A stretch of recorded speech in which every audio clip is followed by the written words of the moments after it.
Sarah Wilson's scissors froze mid-snip, her reflection in the barbershop mirror turning to stone. What lurked beneath 8-year-old Noah Harrison's matted blonde hair wasn't just a scalp condition, it was a nightmare of metallic silver lesions that pulsed with an unnatural sheen. "Oh my God," she whispered, her trained nurse's eye recognizing the telltale signs immediately. Bradley Harrison lunged forward, his weathered face contorting. "What's wrong?" His voice cracked as Noah's small body suddenly went rigid in the chair, eyes rolling back, the cape around his thin shoulders fluttering like a trapped bird. The bell above the door jingled cheerfully, a cruel contrast to the horror unfolding as Dorothy Miller stepped in, her shopping bag crashing to the floor. "Lord have mercy!" Sarah's fingers trembled over the phone, dialing 911. The grandfather who'd brought his boy in for just a trim now clutched the armrest, his purple heart pin catching the afternoon light. What poison had been seeping into this child's brain? And would they discover its source before it claimed another victim? Leave a like and share your thoughts in the comments along with the city you're watching from now. Let's continue with the story. Millbrook, Maine was the kind of small town that time seemed to forget.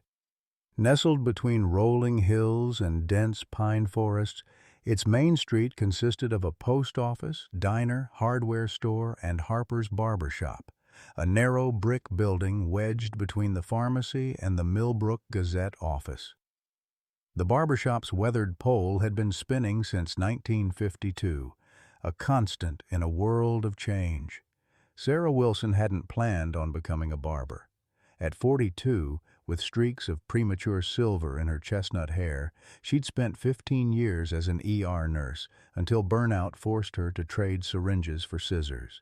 Folks said she had a gift for listening, and in a town Millbrook's size, a barber heard everything, from fishing tales to family troubles. Bradley Harrison was different. The 65-year-old Vietnam veteran had moved to Millbrook 3 years ago with his grandson Noah, renting Old Man Peterson's hunting cabin outside town. With hollow eyes and a permanent furrow between his brows, Bradley worked odd jobs paid in cash, kept to himself, and sometimes stared at nothing as if seeing ghosts from his past. His trembling hands betrayed the burdens he carried. Noah Harrison was a wisp of a child. Thin wrists, oversized clothes, and eyes too old for his 8 years. He'd been enrolled briefly at Millbrook Elementary until Bradley pulled him out for homeschooling. The boy rarely spoke above a whisper, if at all, but Dorothy Miller, who lived nearby, swore she'd seen him drawing in the dirt outside their cabin. Pictures so detailed and beautiful, they'd break your heart. Sheriff Thomas Mercer had been Millbrook's law enforcement for 23 years. A broad-shouldered man with salt and pepper hair and lines etched deep around his eyes, he coached Little League and understood struggling families. He'd kept a watchful eye on the Harrisons from a distance, sensing something wasn't right but never having cause to intervene until today. Dr. Melissa Parker ran the medical clinic in town with efficiency and compassion. At 38, she'd chosen small-town practice over big-city opportunities, believing in community care. She'd only seen Noah once for required school vaccinations and had noted concerns about his weight and withdrawn nature in his file. Catherine Harrison lived 2 states away in Burlington, Vermont. Bradley's daughter and Noah's aunt was an elementary school teacher who had lost touch with her father years ago after bitter disagreements about Noah's upbringing. She didn't know the role she was about to play in the unfolding tragedy. None of them realized that the roots of the crisis extended back decades to the jungles of Vietnam, where a young medic named Harris Sullivan had served alongside Bradley. Now 75 and living just across the state line, Sullivan's Natural Veterans Remedies business was about to be exposed for what it truly was, a predatory scheme targeting America's forgotten heroes. The morning had started like any other for Bradley Harrison. He'd risen before dawn, his joints protesting with the familiar ache that had been his constant companion since Vietnam. The cabin was cold, the ancient heating system struggling against Maine's early spring chill. Bradley had heated water on the hot plate and prepared oatmeal for Noah, adding the last of their honey to sweeten it. "Eat up, buddy," he'd urged, watching with concern as Noah picked at his breakfast. The boy had been increasingly lethargic over the past few weeks, and the constant scratching at his scalp had left bloody spots on his pillow. "Head still itchy?" Bradley asked, his weathered hand gently touching Noah's forehead to check for fever. Noah nodded, his blue eyes, so like his father's, dulled with discomfort. "It feels funny, Grandpa, like it's buzzing inside." Bradley's stomach had tightened at those words. He'd tried everything, the herbal salve his mother had sworn by, washing Noah's hair with diluted vinegar, even the expensive medicated shampoo that had cost him a day's wages at Parker's Hardware. Nothing seemed to help, and the rash was spreading. "We're going to get you fixed up," Bradley promised, the worry lines around his eyes deepening. "I think it's time we tried something different." From beneath his cot, Bradley retrieved a small wooden box with a carved eagle on the lid, a memento from his service days. Inside, nestled in faded velvet, was a silver tin with no label. The salve inside gleamed with an oily sheen and smelled of camphor and something metallic. "This is special medicine," Bradley explained, as he carefully applied it to Noah's scalp. "My old buddy Harris says it's what the medics used in Nam when regular medicine couldn't do the job." Noah remained silent during the application, but Bradley noticed him wince when the salve touched the most inflamed areas. A twinge of doubt pierced Bradley's certainty, but he pushed it aside. Modern doctors with their high-priced pharmaceuticals and condescending attitudes had failed James, Bradley's son and Noah's father, after he returned from Afghanistan. Bradley wouldn't let them fail Noah, too. "We'll give this another day," Bradley decided, wiping his hands on a rag. "If it's not better, we'll figure something else out." But by mid-morning, Noah's condition had worsened. The boy's eyes were glassy, and when Bradley touched his forehead, the skin was burning hot. "That's it," Bradley muttered, helping Noah into his coat. "We're going to town." Bradley had avoided Main Street for weeks, preferring to shop at the outskirts where fewer people would ask questions or offer unwanted advice. But Noah needed a haircut. The long, matted hair was making the scalp condition worse, and Sarah Wilson had been a nurse. Maybe she could suggest something without involving the clinic. The bell above Harper's barbershop jingled as they entered. Sarah looked up from wiping her scissors, momentarily blinded by the harsh spring light flooding through the entrance. Bradley's hand rested firmly on Noah's shoulder, his eyes darting nervously around the shop, cataloging exits and faces. "Just a trim," he muttered, gently nudging Noah forward. "Nothing fancy." Sarah smiled warmly at the boy. "Hey there, Noah. Haven't seen you in a while. How's the homeschooling going?" Noah moved mechanically toward the chair, his blonde hair hanging limp and greasy far past his collar. As Sarah draped the cape around his thin shoulders, she felt him flinch beneath her touch. "What's your name again, sweetheart?" she asked, meeting his eyes in the mirror, concerned by their vacant expression. "Noah," he whispered, so soft she barely caught it. As Sarah lifted the hair at his nape, the comb caught on something. She parted the matted strands and froze, her stomach dropping.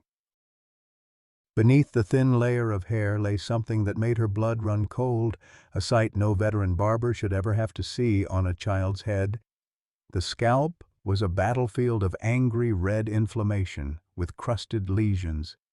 But what truly alarmed her was the strange silvery residue that seemed to have seeped into the wounds, giving them an unnatural metallic sheen.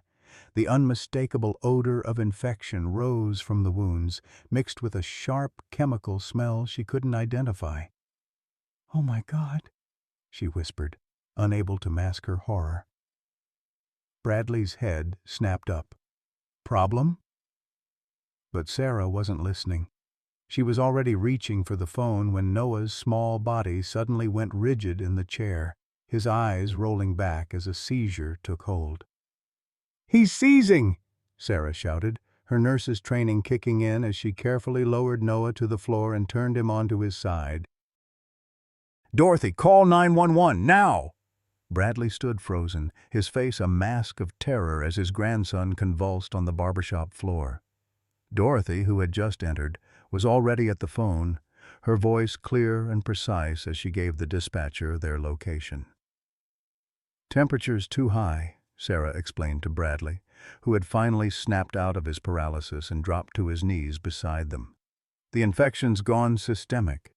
He needs emergency care." The fight seemed to drain from Bradley all at once. "Save him," he whispered, his voice breaking. "Please." Sirens wailed in the distance, growing louder as the ambulance approached. Sarah kept one hand on Noah's forehead, the other gripping Bradley's arm. "They're coming," she assured him. "We caught it in time." But as Noah's breathing grew more labored, his skin burning beneath her palm, Sarah wasn't sure that was true. What she'd seen beneath his hair spoke of weeks of neglect, not days, and the strange metallic residue worried her more than she wanted to admit. By the time the paramedics burst through the door, Noah's lips had taken on a bluish tinge. Sheriff Mercer arrived seconds behind the ambulance, his cruiser skidding slightly on the rain-slicked street. He took in the scene, paramedics working over the small boy, Bradley kneeling beside him with haunted eyes, Sarah giving the medical team a rapid-fire assessment in terminology that betrayed her nursing background. "What happened?" Mercer asked Dorothy, who stood clutching her handbag to her chest. The elderly woman shook her head sadly. "What happens when folks get too proud or too scared to ask for help? That poor child's been suffering a long time, Tom. Too long." As the paramedics lifted Noah onto a stretcher, his small body seemed to disappear beneath the straps and blankets. One of them, Bill Jenkins, who'd gone to high school with Sarah, called out vital signs that made her face tighten with concern. "BP 9560, temperature 104.3, pulse 135, and thready." Sheriff Mercer placed a steady hand on Bradley's shoulder as the older man tried to follow the stretcher. "I'm going with him," Bradley insisted, his voice cracking. "He's my boy." "Of course," Mercer said, "but we're going to need to talk about what happened here today. I'll meet you at the hospital." The emergency room at Millbrook General Hospital buzzed with controlled chaos as Noah was wheeled through the automatic doors. Dr. Melissa Parker met the gurney, her experienced eyes quickly assessing the small trembling form before her. "What have we got?" she asked, falling into step beside the paramedics. 8-year-old male, severe scalp infection, temp 104.3, had a seizure at the scene, Bill recited. BP's low, pulse rapid and thready. "There's some kind of silver substance in the wounds. We've never seen anything like it." Dr. Parker lifted the bandage the paramedics had placed over Noah's head and inhaled sharply. "Get him to Trauma 2. I want a full blood panel, IV antibiotics, and cooling measures started immediately. And someone get toxicology on the phone. I need to know what this substance is." Bradley tried to follow, but a nurse gently blocked his path. "Sir, you need to stay in the waiting area while they work." "He's my grandson," Bradley protested weakly, his voice catching. The slip, revealing Noah as his grandson rather than son, went unnoticed in the chaos. Sheriff Mercer guided Bradley to a chair in the waiting room. "Sit tight, Harrison. Let's let the doctors do their job." He studied the older man's face, noting the pallor and trembling hands. "You want to tell me what happened to Noah's head?" Bradley stared at his hands. "It started as just some scratching maybe 3 weeks ago." "I thought it was dry skin from the cabin heater or maybe lice. I've been treating it at home." "With what?" Mercer pressed. Bradley's mouth twisted. "Natural remedies, old family treatments. And that silver stuff? A flicker of uncertainty crossed Bradley's face. It's a special drawing salve for infections from an old war buddy. Mercer's expression remained neutral, but his eyes sharpened. Got a name for this buddy? Before Bradley could answer, Dr. Parker emerged from the trauma room, her face grave. She approached them, clipboard in hand. Mr. Harrison, we've started Noah on IV antibiotics and fluids. The infection is severe. What we're seeing is an advanced case of folliculitis that's progressed to cellulitis of the scalp. Seeing Bradley's confusion, she added, "That means the infection started in the hair follicles but has spread to deeper layers of skin. We're concerned it may have entered his bloodstream, causing sepsis. That's what triggered the fever and seizure." Bradley swallowed hard. Will he be okay?" "We're doing everything we can," Dr. Parker said, her expression softening slightly. "But I need to ask, what substance was applied to Noah's scalp? Our initial tests show traces of mercury and other heavy metals. This isn't a natural infection. It's been exacerbated by some kind of toxic substance." Bradley's face drained of color. "Mercury? That can't be right. It's just an old remedy, herbs and such." Dr. Parker fixed Bradley with a steady gaze. "Mr. Harrison, I'm obligated to inform you that I've contacted Child Protective Services. The extent of Noah's infection and the presence of toxic substances indicates neglect of his basic health needs." "Neglect?" Bradley lunged to his feet. "I've done everything I could." "You have no idea." "Bradley!" Sheriff Mercer interrupted firmly. "Sit down." Surprisingly, Bradley complied, collapsing back into his chair like a puppet with cut strings. "He's all I have," he whispered. Dr. Parker's expression softened slightly. "We're going to do everything we can for Noah, but I need you to be honest with me about anything else that might be affecting his health." Silence stretched between them until Bradley finally spoke, his voice barely audible. Sometimes I can't afford his medicine. The VA checks only go so far. This remedy, it was supposed to be better, natural. That's what Harris said." "Harris who?" Sheriff Mercer asked quietly. "Sullivan. Harris Sullivan. We served together in Nam. He runs a natural medicine program for vets now. Says the government poisoned us enough with Agent Orange and experimental vaccines. We don't need their chemicals anymore." Mercer and Dr. Parker exchanged glances. The sheriff made a note in his small pad. "I'll need his contact information." Before Bradley could respond, a nurse burst from the trauma room. "Dr. Parker, the boy's blood pressure is dropping. We need you now." Dr. Parker was gone in an instant. Bradley tried to follow, but Mercer held him back. "Let them work, Bradley." "I should be with him." Bradley's voice rose in panic. "Right now, the best thing you can do for Noah is cooperate with us," Mercer said firmly. "Where did you get this remedy, and what exactly is in it?" Bradley's shoulders slumped in defeat as Mercer guided him back to his chair. A storm of emotions crossed his weathered face: fear, guilt, and something deeper that looked almost like recognition, as though a terrible suspicion was finally being confirmed. "I should have known," Bradley whispered, more to himself than to Mercer. "Nothing good ever comes free.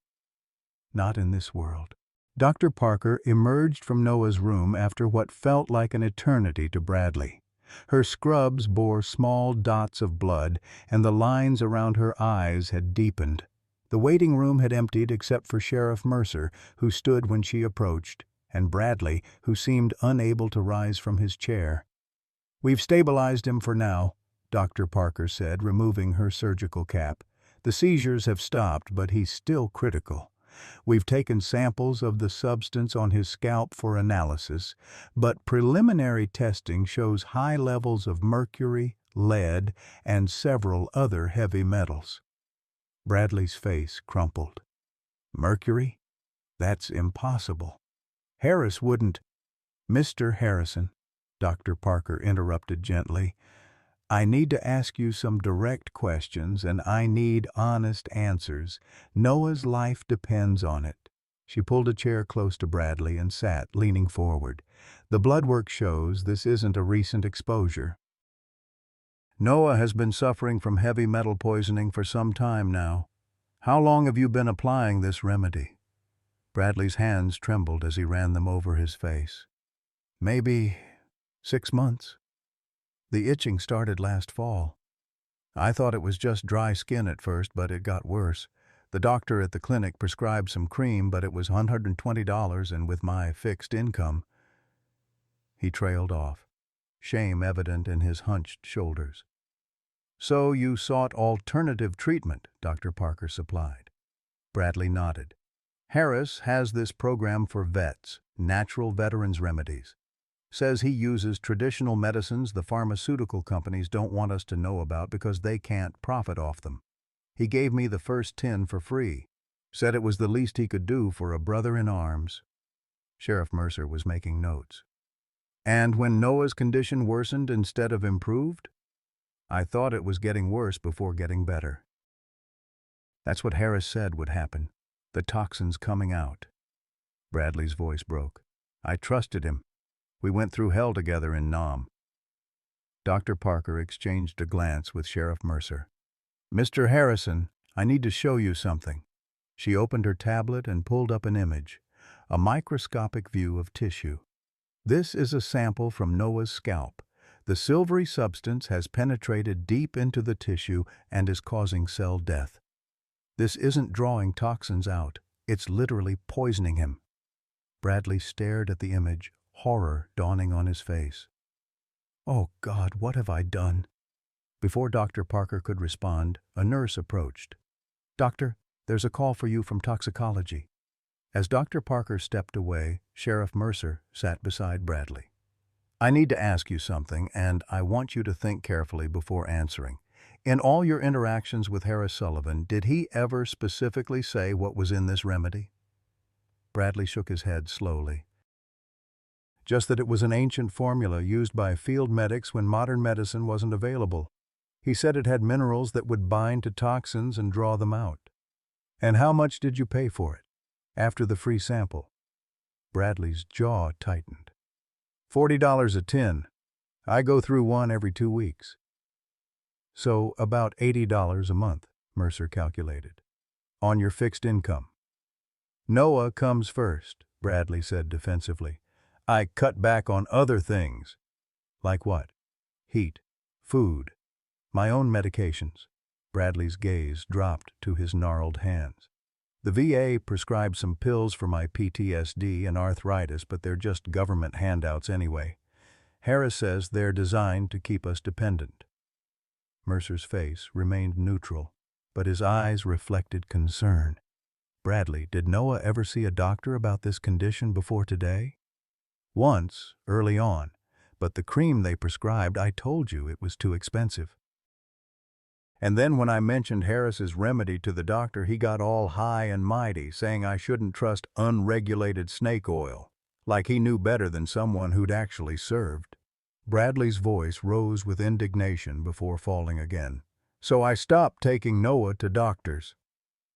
The conversation was interrupted by the arrival of a woman in a crisp pantsuit. "Mr. Harrison, I'm Linda Matthews from Child Protective Services. I'd like to ask you a few questions about Noah's care." Bradley's face went ashen. "You're not taking him. He's all I have left." Sheriff Mercer placed a steadying hand on Bradley's shoulder. "Let's all take a breath here. Ms. Matthews is just gathering information right now. No one's making any decisions yet." Linda Matthews took a seat across from them. "Mr. Harrison, I understand you're Noah's legal guardian. May I ask about his parents?" Bradley's jaw worked for a moment before he answered. "My son James was Noah's father. He died in Afghanistan 10 years ago. His mother couldn't handle it, took off when Noah was barely a year old. I've raised him since." The revelation hung in the air. Sheriff Mercer's eyes widened slightly. This was the first confirmation that Bradley was Noah's grandfather, not his father as many in town had assumed. "I see," Miss Matthews made a note. "And you have legal guardianship?" "Full custody," Bradley confirmed. "Court approved after she abandoned him." "Does Noah have any other family?" Bradley hesitated. "My daughter, Catherine. She's in Vermont, teaching school. Have you considered reaching out to her for support?" A shadow crossed Bradley's face.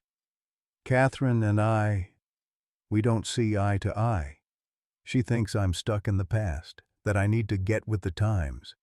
Wanted me to put Noah in therapy after James died, said he was showing signs of trauma. But boys don't need to be coddled. They need structure, discipline. That's how you build character." Ms. Matthews wrote something in her notebook. "When was the last time Catherine saw Noah?" 3 years ago. We had a falling out over his schooling. She wanted him in public school. I thought homeschooling would be better. Kids these days don't learn real history or values in those government schools." Dr. Parker returned, her expression grave. "The toxicology report confirms our fears. The substance contains elemental mercury, lead oxide, and several other toxic compounds. This isn't any natural remedy I've ever seen. It's a dangerous concoction that should never have been applied to human skin, let alone a child's." Bradley seemed to physically shrink in his chair. "But Harris said—" "Mr. Harrison," Dr. Parker cut in firmly. "Whatever Harris Sullivan told you, he lied. This substance has been slowly poisoning Noah for months. We're starting chelation therapy to remove the heavy metals from his system, but I need to be honest with you. The damage may already be extensive." "What kind of damage?" Bradley's voice was barely a whisper. "Neurological, potentially. Mercury poisoning can affect brain development, cause tremors, memory problems, cognitive issues. We won't know the full extent until he regains consciousness and we can run more tests." The color drained from Bradley's face. Will he wake up?" "We're doing everything we can," Dr. Parker said, her voice softening. "Noah is young, and children are remarkably resilient. But I won't sugarcoat this. He's very sick." Ms. Matthews cleared her throat. "Given the severity of the situation, I believe it would be prudent to contact Catherine Harrison immediately. Noah will need a support system during his recovery, and as his aunt, she has a right to know about his condition." Bradley's shoulders slumped in defeat. "Yeah, you're right."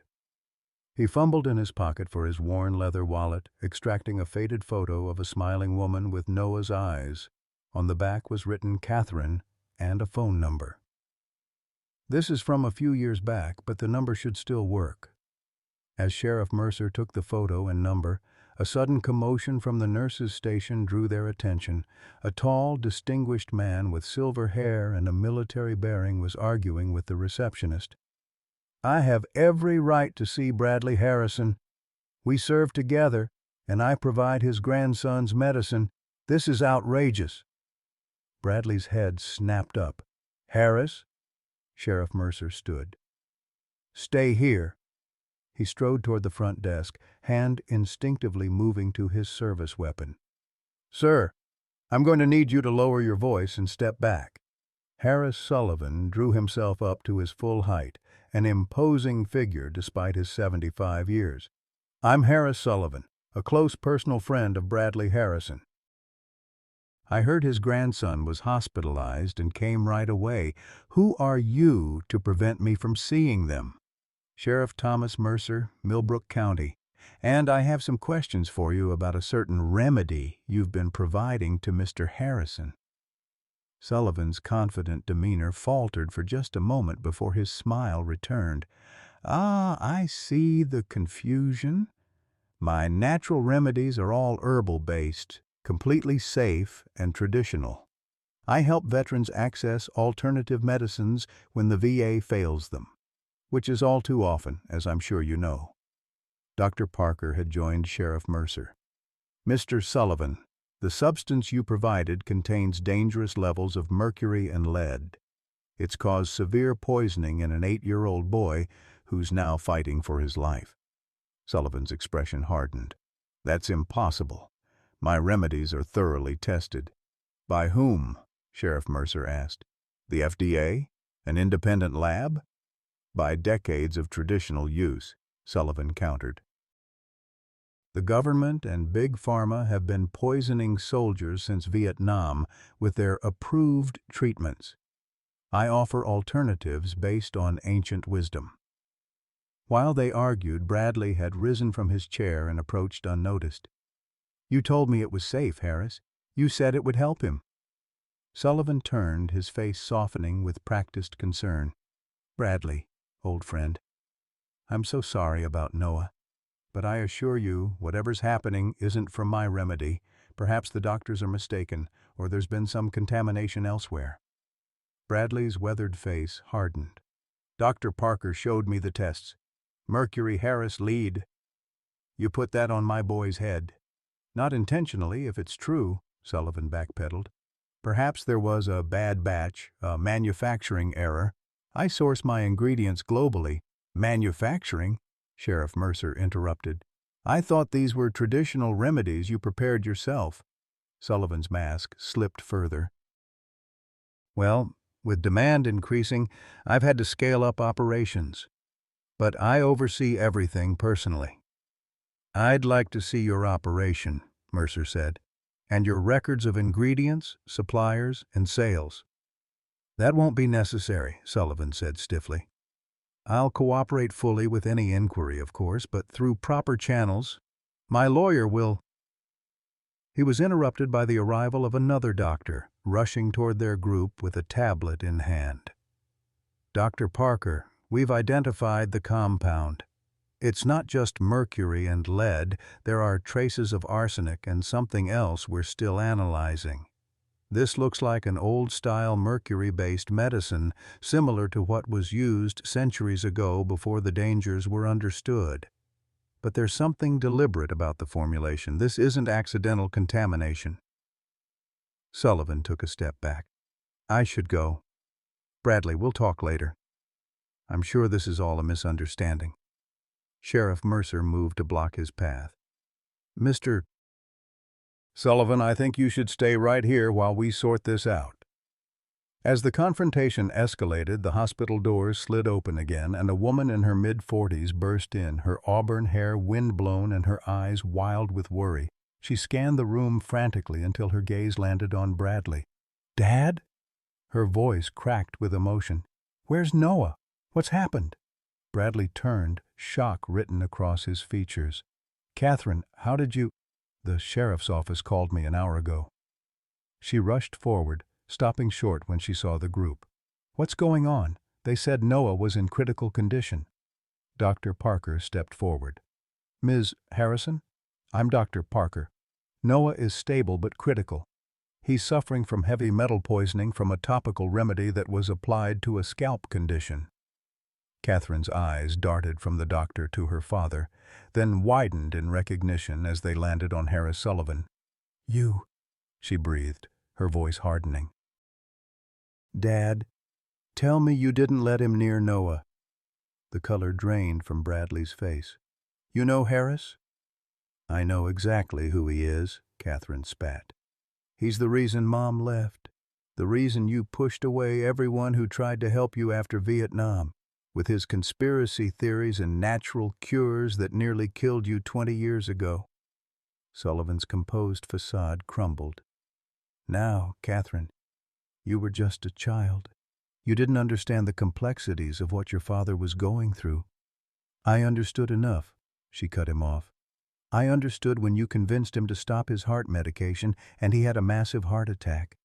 When you told him his nightmares were from government mind control, not PTSD that needed treatment." She turned to Sheriff Mercer. "This man has been preying on veterans for decades. He's not a healer, he's a con man." Sullivan's face contorted with rage. "You ungrateful little, after all I did for your family." "Bradley, are you going to let her talk to me this way?" After everything we went through together? But Bradley was staring at Sullivan as if seeing him for the first time. Decades of trust and brotherhood seemed to crumble as he looked from his daughter to his old comrade. What was in that salve, Harris? The truth, this time. Before Sullivan could answer, a nurse rushed from Noah's room. Dr. Parker. He's awake and asking for his grandfather. The moment hung suspended as everyone turned toward Noah's room. Bradley took a halting step forward, then looked back at Sullivan, conflict written across his face. "Go," Sheriff Mercer said quietly. "Mr. Sullivan and I are going to have a long talk." As Bradley and Catherine hurried toward Noah's room, Sullivan's shoulders sagged. The facade of the confident healer completely evaporated. "It wasn't supposed to hurt the boy," he muttered, almost to himself. "It was never supposed to hurt the children." Sheriff Mercer's eyes narrowed. "What exactly was it supposed to do, Mr. Sullivan?"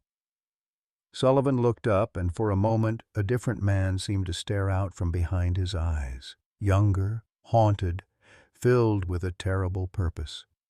"Justice?" he whispered.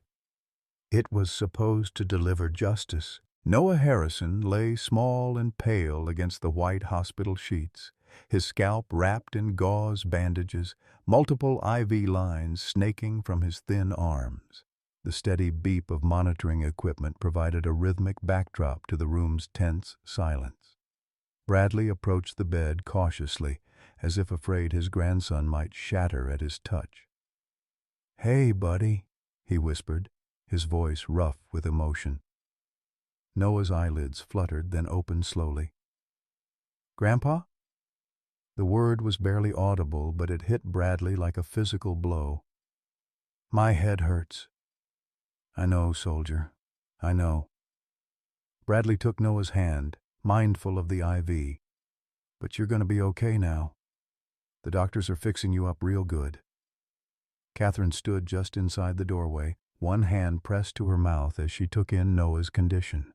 The boy's hollowed cheeks and sallow complexion spoke of suffering beyond the current crisis, months of slow decline that should have been noticed, should have been stopped. "Aunt Katie?" Noah's confusion was evident as he spotted her. "You came back." Catherine moved to the opposite side of the bed, smoothing a strand of hair from Noah's forehead. "Of course I did, Stargazer. Nothing could keep me away." Dr. Parker entered, clipboard in hand, her face composed in the professional mask doctors develop for delivering difficult news. "Noah's stabilized for now," she explained, "but the chelation therapy needs to continue.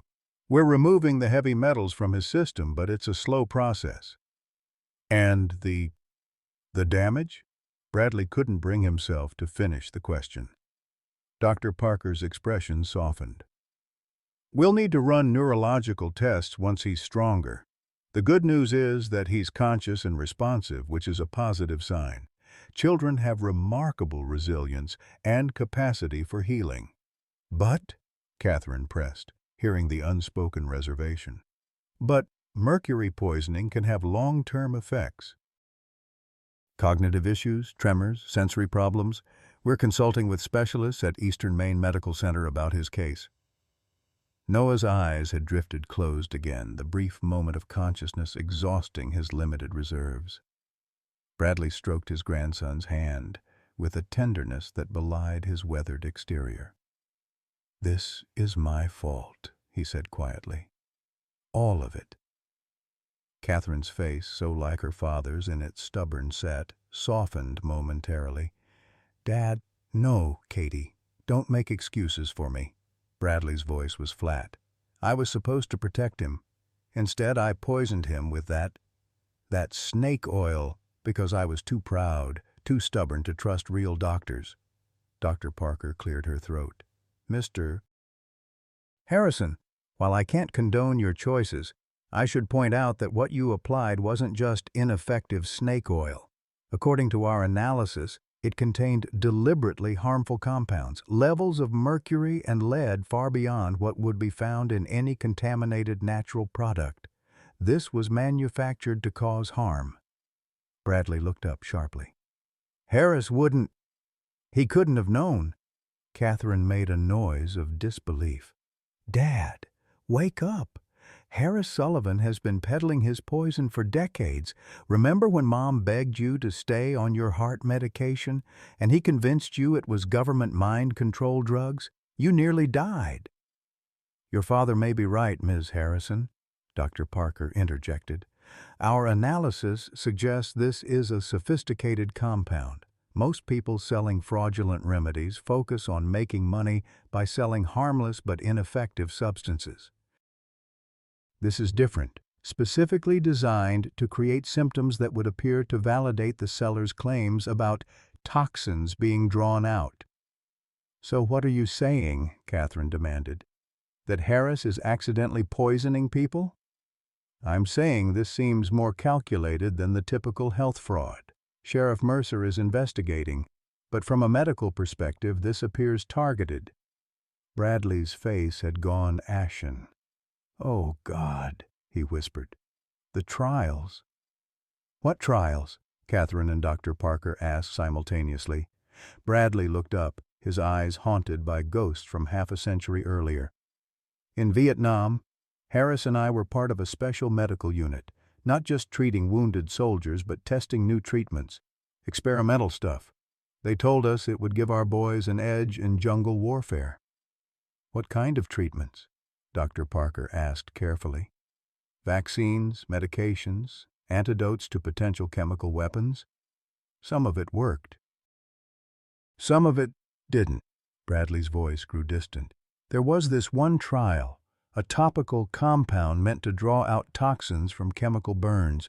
It was silvery, like the stuff Harris gave me for Noah, but it made the test subjects sick, really sick. The project was shut down after 2 soldiers died. Catherine sank into a chair, her face pale. Are you saying Harris is using some kind of experimental military compound from 50 years ago?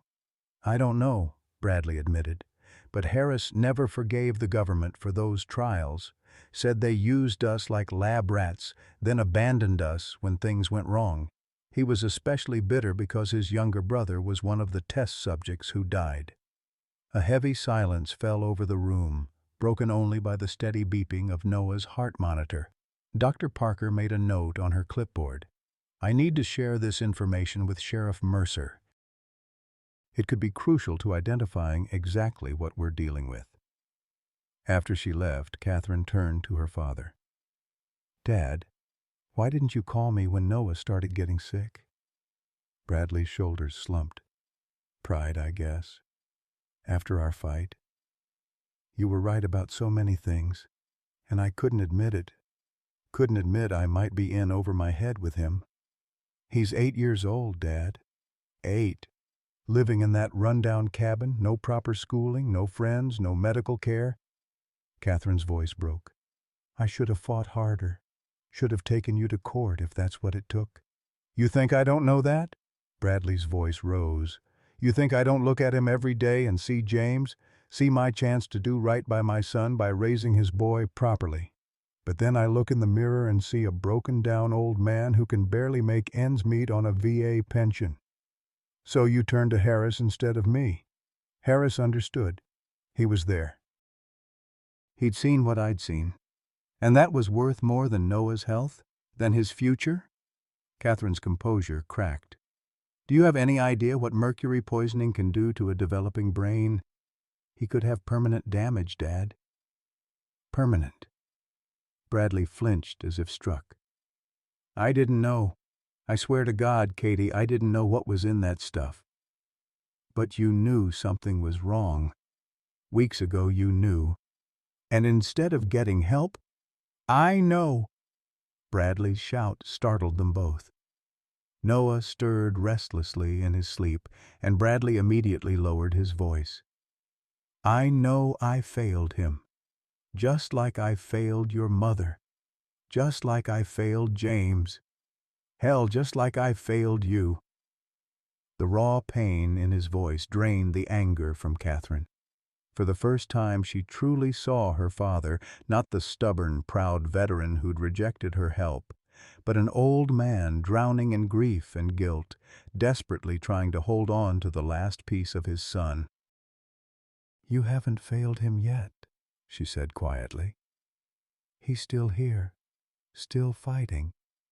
And so are we." Before Bradley could respond, Sheriff Mercer appeared in the doorway. His face was grim, his normally relaxed posture rigid with tension. "Bradley, Catherine, I need to speak with you. Both of you." He glanced at Noah's sleeping form. "Privately."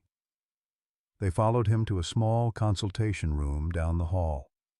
Linda Matthews from Child Protective Services was already there, along with Dr. Parker. "We've been questioning Harris Sullivan," Mercer began without preamble. "And what we've learned is disturbing. This isn't just about one bad batch of medicine or a misguided attempt at natural healing. Sullivan has been systematically targeting veterans across 3 states with these so-called remedies." "Targeting them how?" Bradley asked. "The compounds vary, but they all contain toxic substances: mercury, lead, arsenic, cadmium, all marketed as drawing salves or detoxifiers, all designed to create visible symptoms that Sullivan could point to as proof the remedies were working." "But why?" Catherine shook her head in disbelief. "What could he possibly gain from poisoning people?" "Revenge," Mercer said simply. "At least that's what he claims. Says the government used soldiers as guinea pigs, then abandoned them. Says he's just returning the favor by exposing what experimental compounds can do." Bradley sank into a chair. "Jesus Christ." "It gets worse," Mercer continued. "Sullivan hasn't been working alone. He's part of a network, mostly aging veterans with similar grievances. They call themselves the Forgotten Men. They've been running this scheme for years, specifically targeting older veterans who distrust the system." "How many people are we talking about?" Dr. Parker asked. "Hundreds, possibly thousands. They operate primarily through veterans groups, social media, and word of mouth.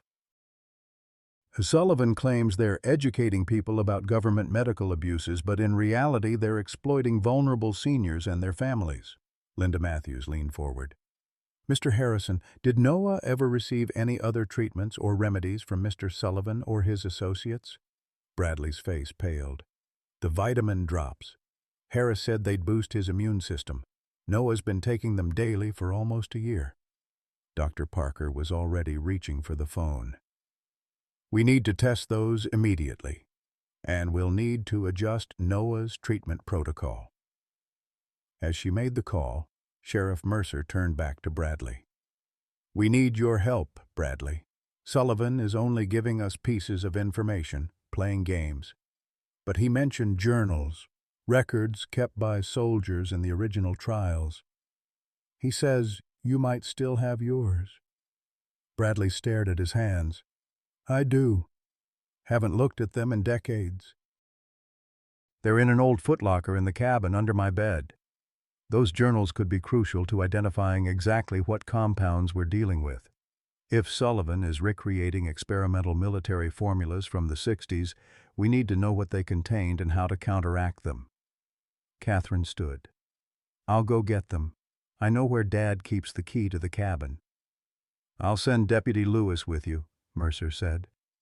"Just to be safe. We don't know how many people are involved in this network or if anyone might try to destroy evidence." As Catherine left, Bradley turned to Linda Matthews. "What happens to Noah now, after he recovers?"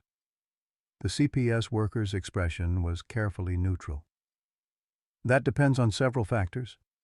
His medical prognosis, your living situation, your ability to provide proper care." "You're going to take him away from me," Bradley stated flatly. "Mr. Harrison, no decisions have been made yet. But I have to be honest. The circumstances that led to Noah's condition are deeply concerning. At minimum, there would need to be significant changes in his living situation and care arrangements before we could consider leaving him in your custody." Bradley nodded, a man accepting a long-expected blow. I understand. There are alternatives to removal, Matthews continued, her voice softening slightly. Shared custody arrangements, for instance, or supervised guardianship. Given that Ms. Harrison is a blood relative and clearly concerned for Noah's welfare, Katie should take him, Bradley interrupted. She has a good job, a real home. She can give him what I can't. Dad, no, Catherine said from the doorway, having returned in time to hear his words. We're not making any decisions like that right now. Noah needs both of us. Bradley looked up at his daughter, his eyes red-rimmed but dry. I poisoned my own grandson, Katie. I don't deserve to raise him. You were deceived by someone you trusted, she countered. Someone who deliberately targeted you because of your experiences, your vulnerabilities. That doesn't make you unfit. It makes you human. Dr. Parker rejoined the conversation. The priority right now is Noah's recovery. The treatment plan we're implementing will take weeks, possibly months. There's time to work through custody arrangements. Bradley's weathered face showed a flicker of hope. He's going to recover then? Completely? Dr. Parker's expression turned cautious. It's too early to make predictions. The human body has remarkable healing capacities, especially in the young. But I won't mislead you. Mercury poisoning can cause long-term neurological effects. We're bringing in specialists to assess the damage and develop a comprehensive rehabilitation plan. And the cost? Bradley asked, the practicality of a man who had counted pennies his entire life asserting itself even in crisis. That's another issue, Dr. Parker admitted. The treatments Noah needs are specialized and expensive. Some will be covered by VA benefits as your dependent, but there may be significant out-of-pocket costs, especially for ongoing rehabilitation. Catherine straightened her shoulders. We'll figure it out. My insurance might be able to cover him if... She stopped, not wanting to bring up custody changes again. Sheriff Mercer cleared his throat. There's something else you should know. Sullivan's organization has significant assets, property, bank accounts, investments.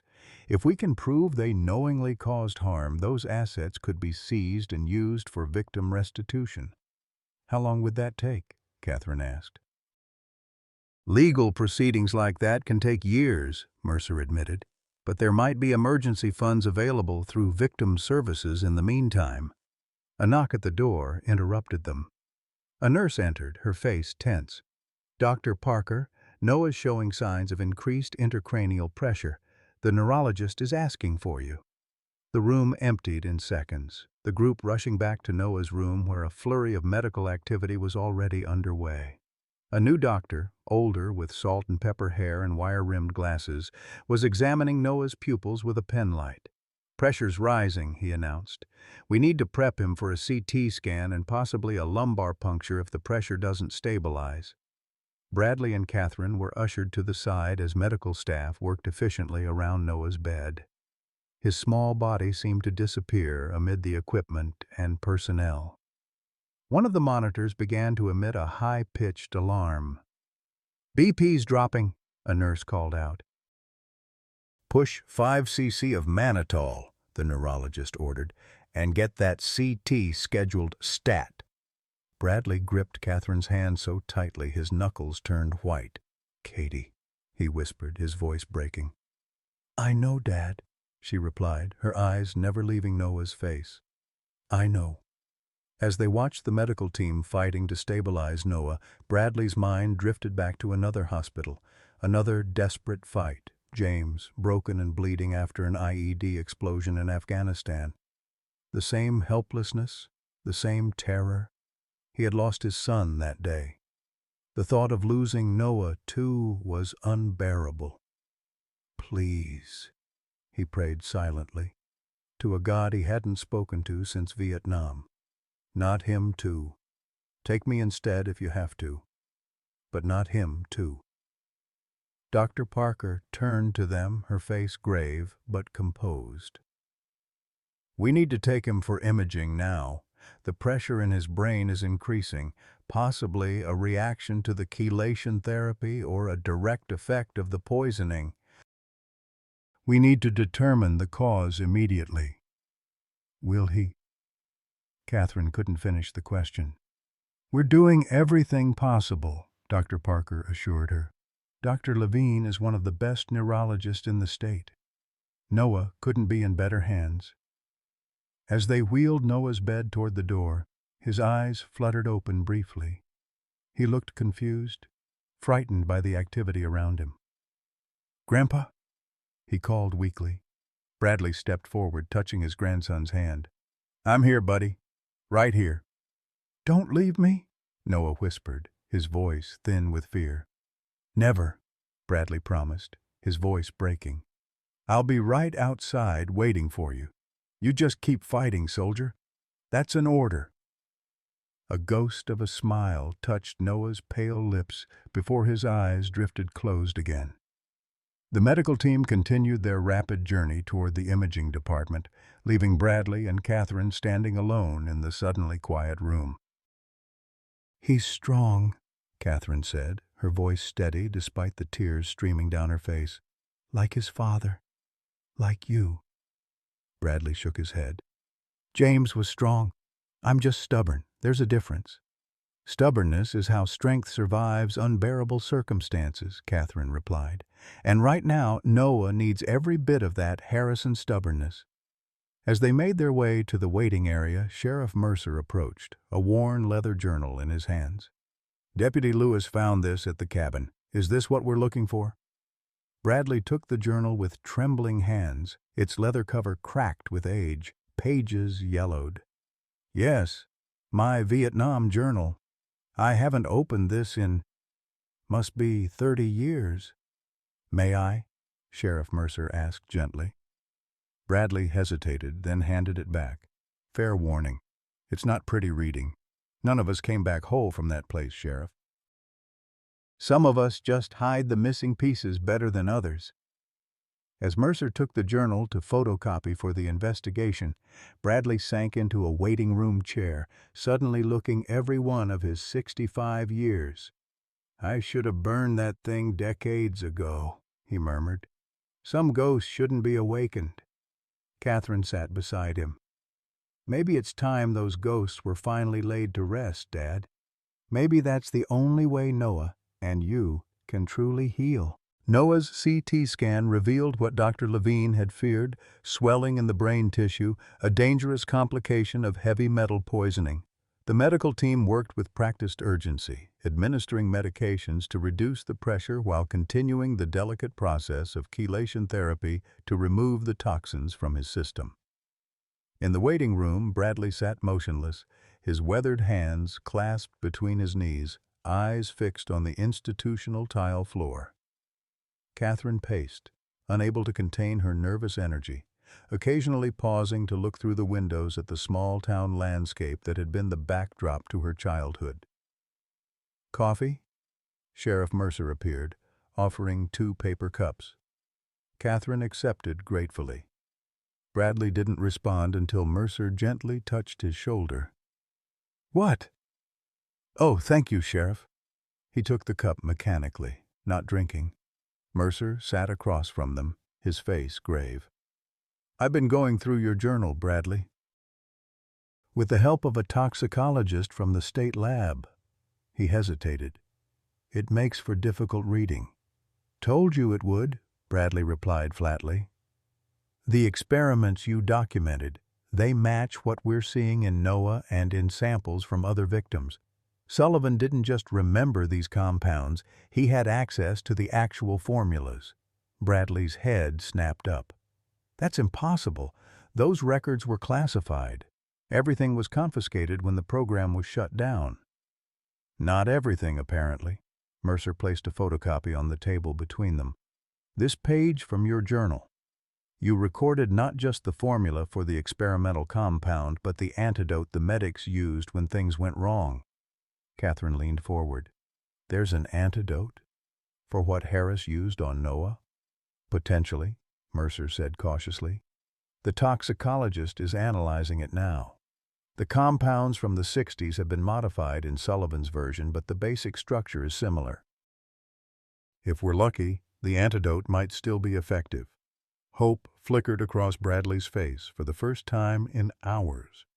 Where would Harris have gotten the original formulas? Those were military secrets. That's what we're trying to determine.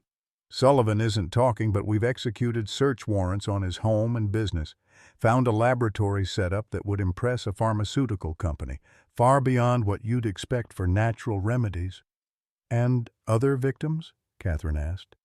We've identified 27 so far, all veterans or their family members, all presenting with similar symptoms, though Noah's case is the most severe. Mercer's jaw tightened. Most of the victims are elderly and isolated. Easy targets. Bradley's hands began to tremble, coffee sloshing over the rim of his cup. All these years, I thought Harris was my brother. After what we went through together, how could he do this? Trauma affects people differently, Mercer said quietly. Some find strength in survival. Others find only bitterness and a need for revenge. But against children? Catherine's voice broke. Against Noah? Sullivan sees it as justice, Mercer explained. In his mind, the government used soldiers as guinea pigs, then abandoned them.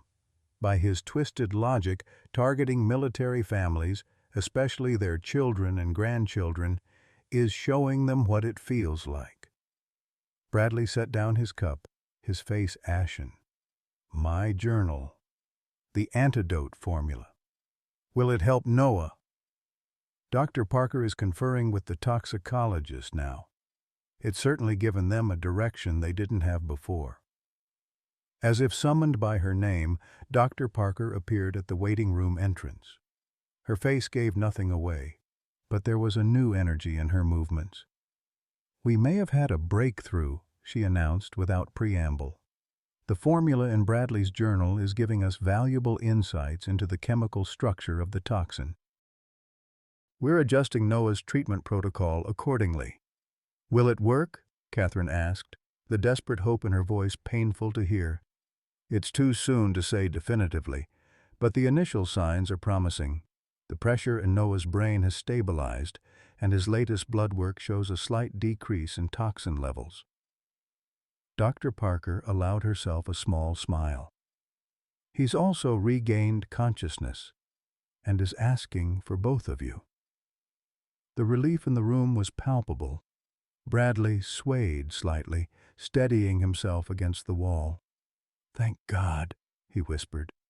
I should caution you, Dr. Parker continued. He's still very ill. The road to recovery will be long, and we still can't predict the extent of any permanent damage. But this is a positive development. They followed her to the ICU, where Noah lay surrounded by machines monitoring every aspect of his condition. His skin was still pallid, but his eyes were clear as they fixed on his family. Grandpa, he whispered. Aunt Katie. Bradley moved to the bedside, taking Noah's small hand in his. Hey, soldier, you gave us quite a scare. My head still hurts, Noah said, but not as bad as before. The doctors are giving you special medicine, Catherine explained, smoothing his hair back from the bandages. It's going to make you feel better. Noah's brow furrowed. Am I in trouble? For being sick? No, buddy, Bradley's voice cracked. You didn't do anything wrong. This was my fault, not yours. Mr. Harris's medicine made me sick, didn't it? Noah's perception startled them. I heard the doctors talking. Bradley exchanged a glance with Catherine. Yes, he admitted. Mr. Harris. He gave us something that wasn't safe. I'm so sorry, Noah. I should have known better. It's okay, Grandpa.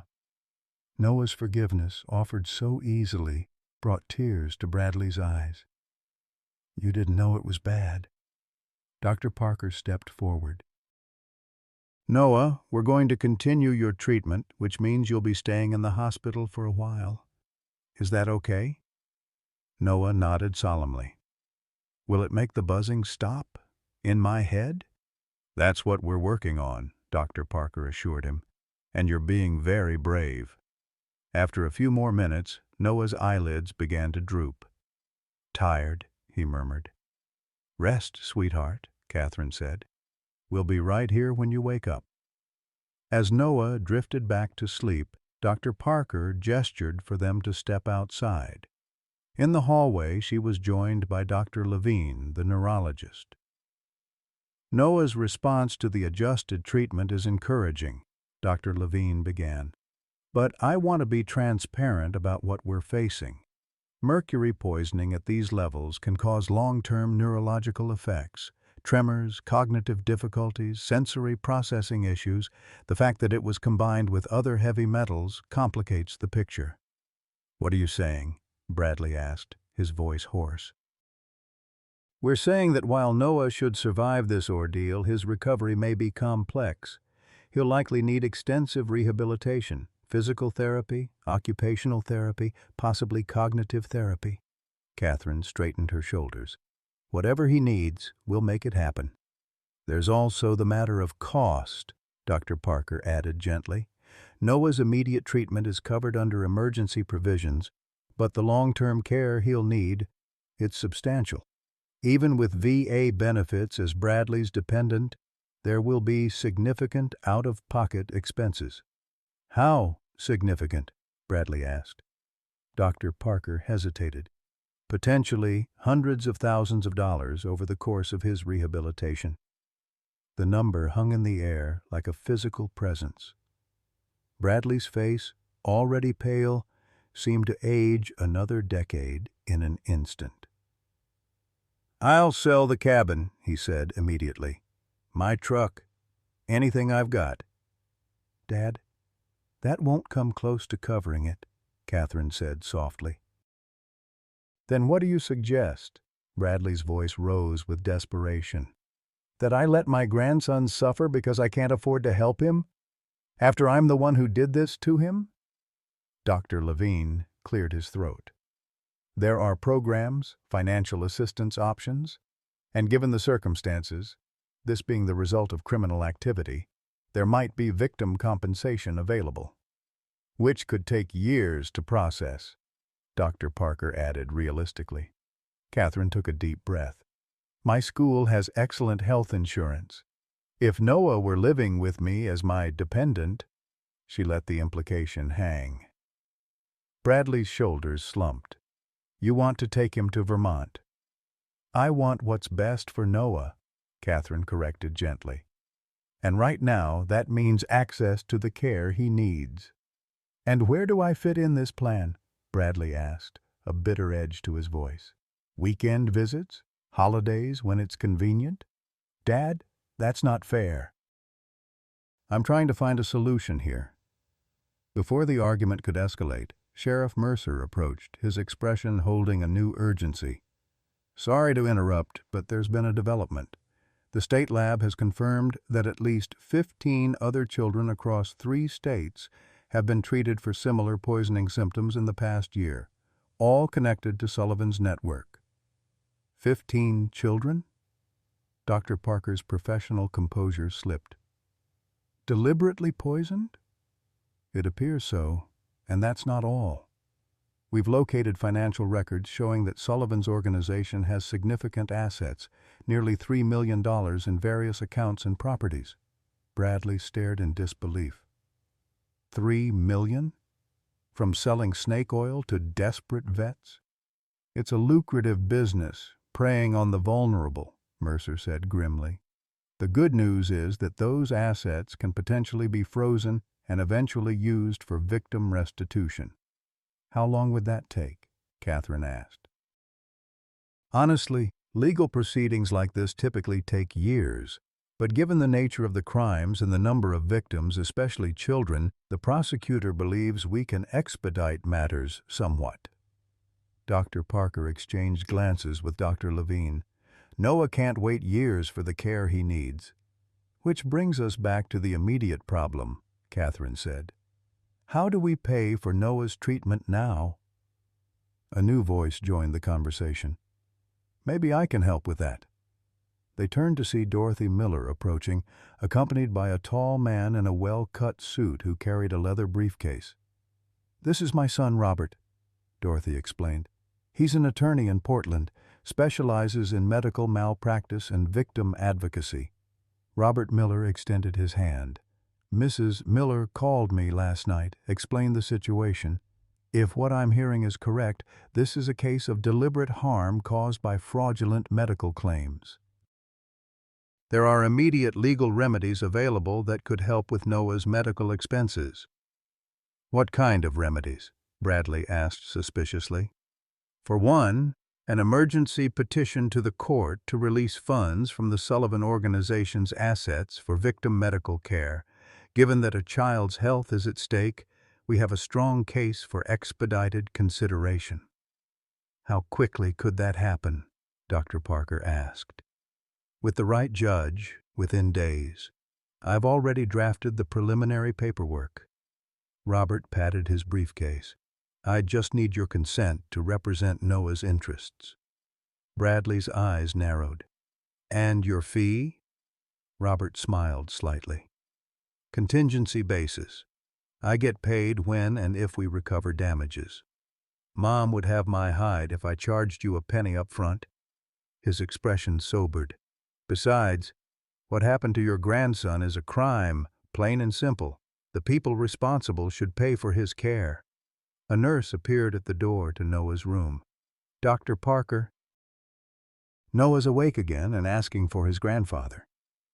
Bradley looked to Catherine, a silent question in his eyes. She nodded encouragingly. "Go ahead, Dad. I'll talk details with Mr. Miller." Inside the room, Noah looked marginally better, some color returning to his pale cheeks. Bradley settled into the chair beside the bed, taking his grandson's hand. "Hey, soldier. How are you feeling?" "Better," Noah said, his voice a little stronger. "The buzzing's quieter now." "That's real good news, buddy."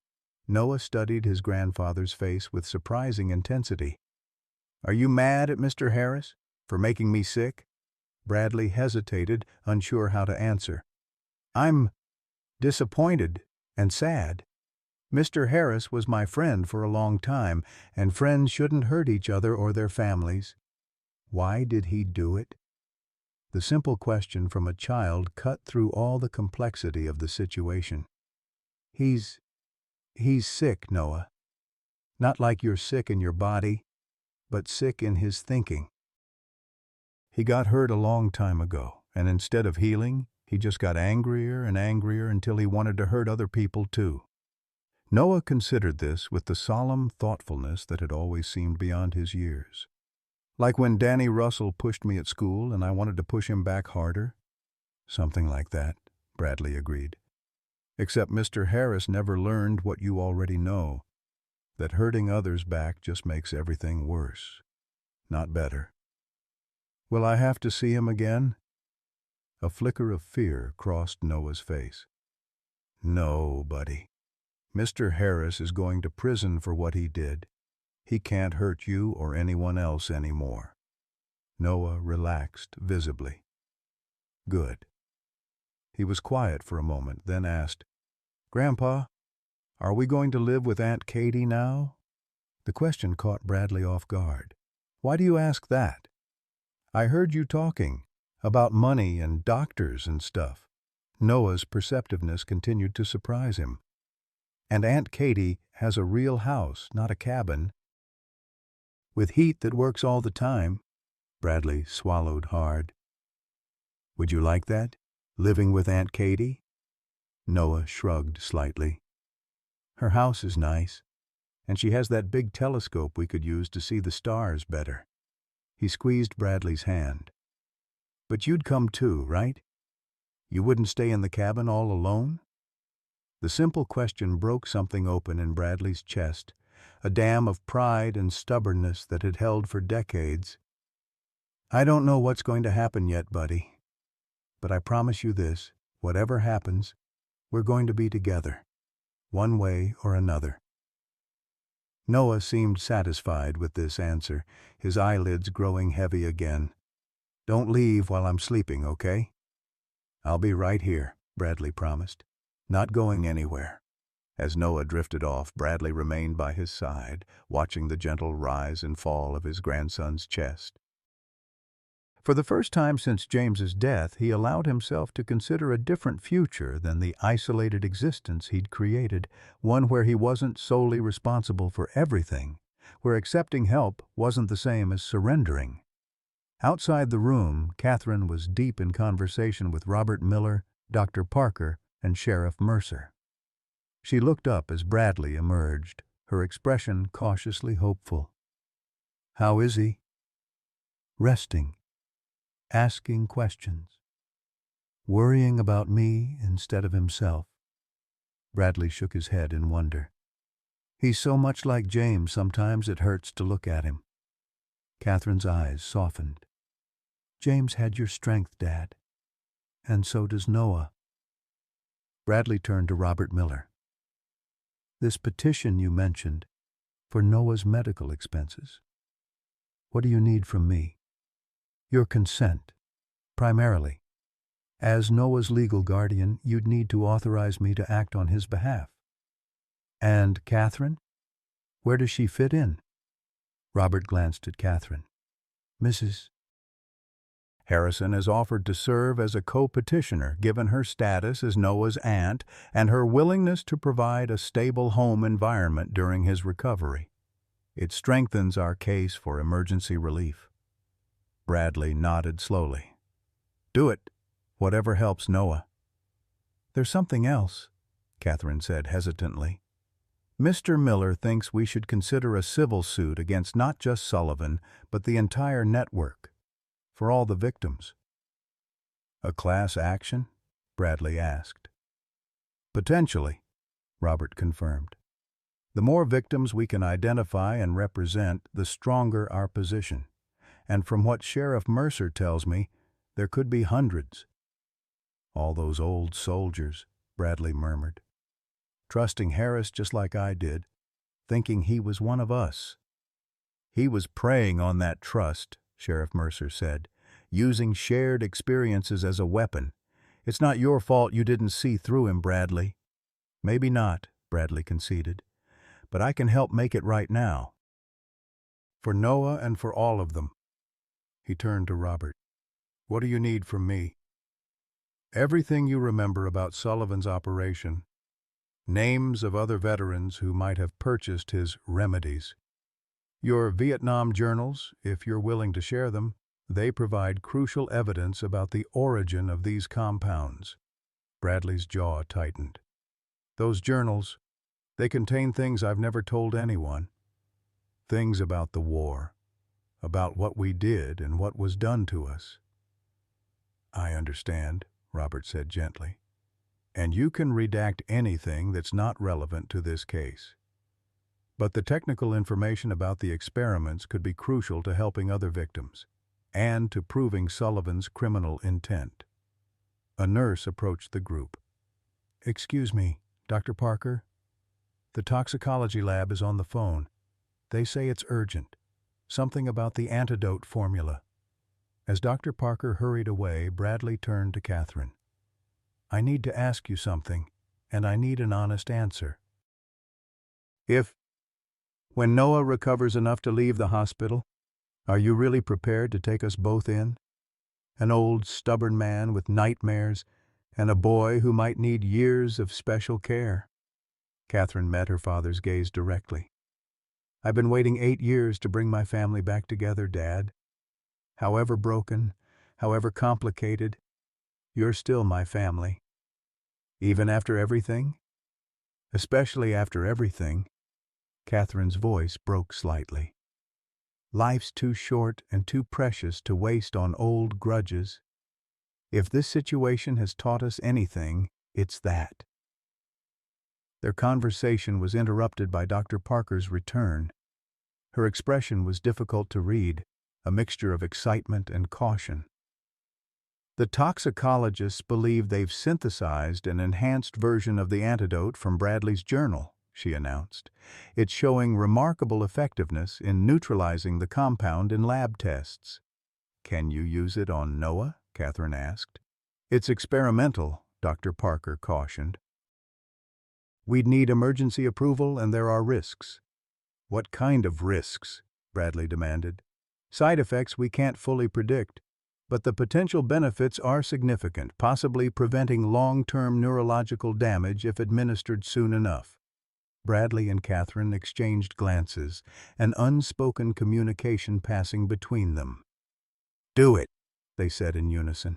The experimental antidote was administered to Noah through his IV line at precisely 3:17 p.m. on a Tuesday. Dr. Parker and Dr. Levine stood vigilant at his bedside, monitoring every heartbeat, every breath, every flicker of brain activity on the machines surrounding him. Bradley and Catherine maintained their vigil just outside the door, neither willing to move even for a moment, as if their combined will could somehow influence the outcome. "How long until we know if it's working?" Catherine asked, her voice barely above a whisper. Dr. Parker said anywhere from hours to days, Bradley replied, his eyes never leaving his grandson's still form. The metals have been in his system for months. They won't disappear instantly. The minutes crawled by with excruciating slowness. Nurses came and went. The shift changed. Evening shadows lengthened across the hospital room floor, and still they waited.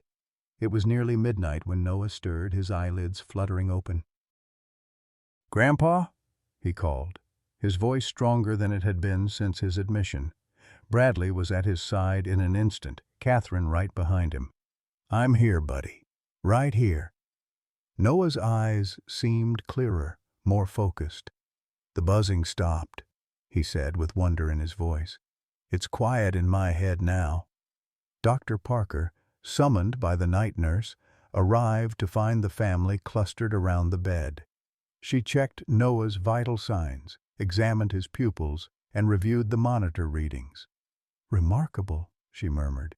"His numbers are already improving." She looked up at Bradley and Catherine with cautious optimism. "It's very early, but it appears the antidote is working. The neurotoxicity indicators are dropping." Catherine sagged against the wall in relief. Bradley remained rigidly upright, as if afraid to believe the good news. "What happens now?" he asked, his voice rough with emotion. "We continue the treatment protocol," Dr. Parker explained. Regular doses of the antidote alongside the chelation therapy. Continuous monitoring for side effects or adverse reactions. If this positive trend continues, we'll gradually reduce the sedation and begin neurological testing to assess any damage. "And the long-term prospects?" Catherine pressed. Dr. Parker's expression turned more guarded. "That's still uncertain. Mercury poisoning can cause lasting damage, especially in children. But," she added, seeing their faces fall, "Noah's age and overall health are in his favor, and with proper rehabilitation, many effects can be mitigated or overcome entirely." "He's going to need special schooling, isn't he?" Bradley asked, the reality of their situation settling in. "Therapies? Treatments?" "Very likely," Dr. Parker confirmed. "But let's take this one step at a time. Right now, the fact that he's responding to the antidote is the best news we could hope for." After she left, Bradley sank into the chair beside Noah's bed, watching his grandson's now peaceful sleep. "I did this to him," he whispered, the weight of guilt pressing down on him. "Whatever happens now, whatever challenges he faces, they're because of me." Catherine placed a hand on her father's shoulder. "Dad, stop. You were deceived by someone who knew exactly how to manipulate you, who exploited your trust and your vulnerabilities. That doesn't change what happened to Noah. No, it doesn't. But punishing yourself won't help him recover. He needs you present and focused on the future, not drowning in guilt about the past." Bradley looked up at his daughter, seeing echoes of her mother in her determined expression. "When did you get so wise, Katie girl?" "I had a good teacher," she replied softly.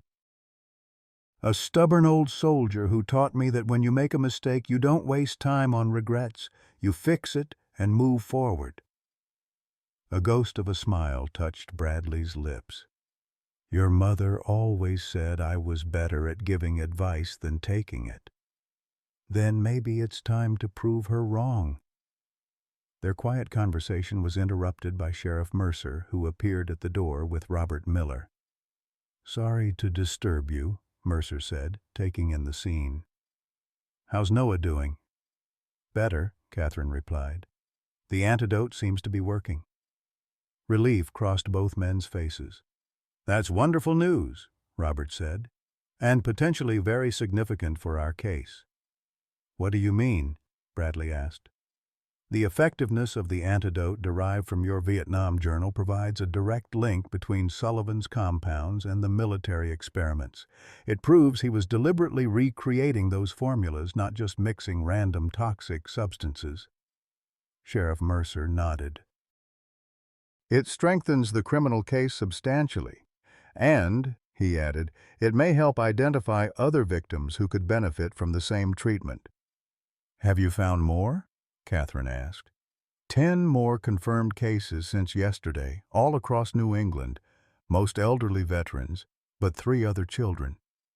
Mercer's face darkened. One in critical condition, much like Noah was. Can they get the antidote too? Bradley asked immediately. That's partly why we're here, Robert explained.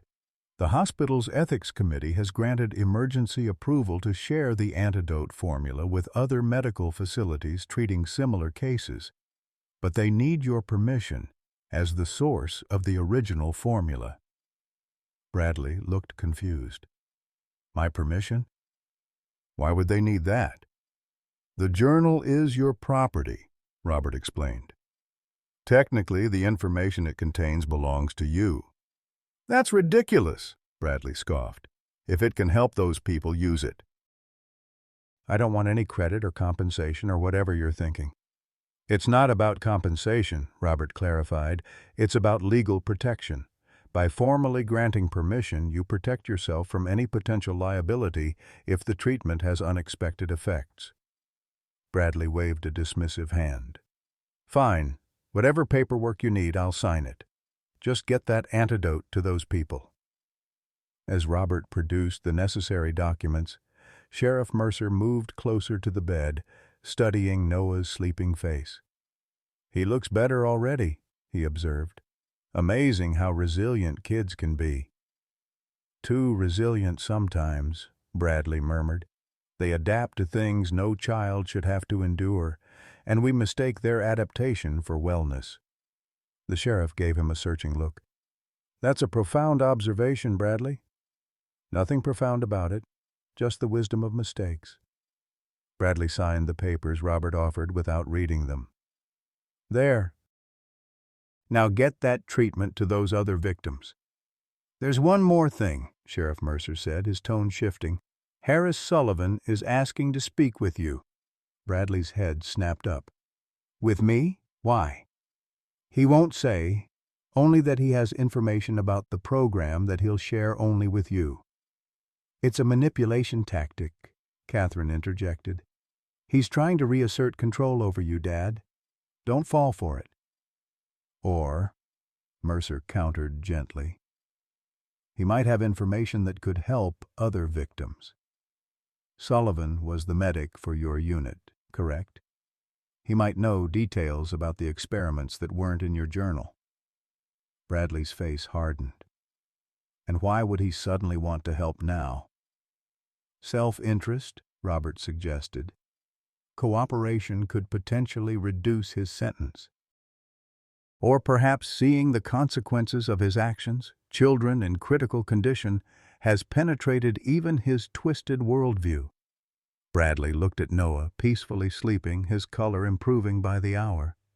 Then he thought of the other child Mercer had mentioned, still fighting for life.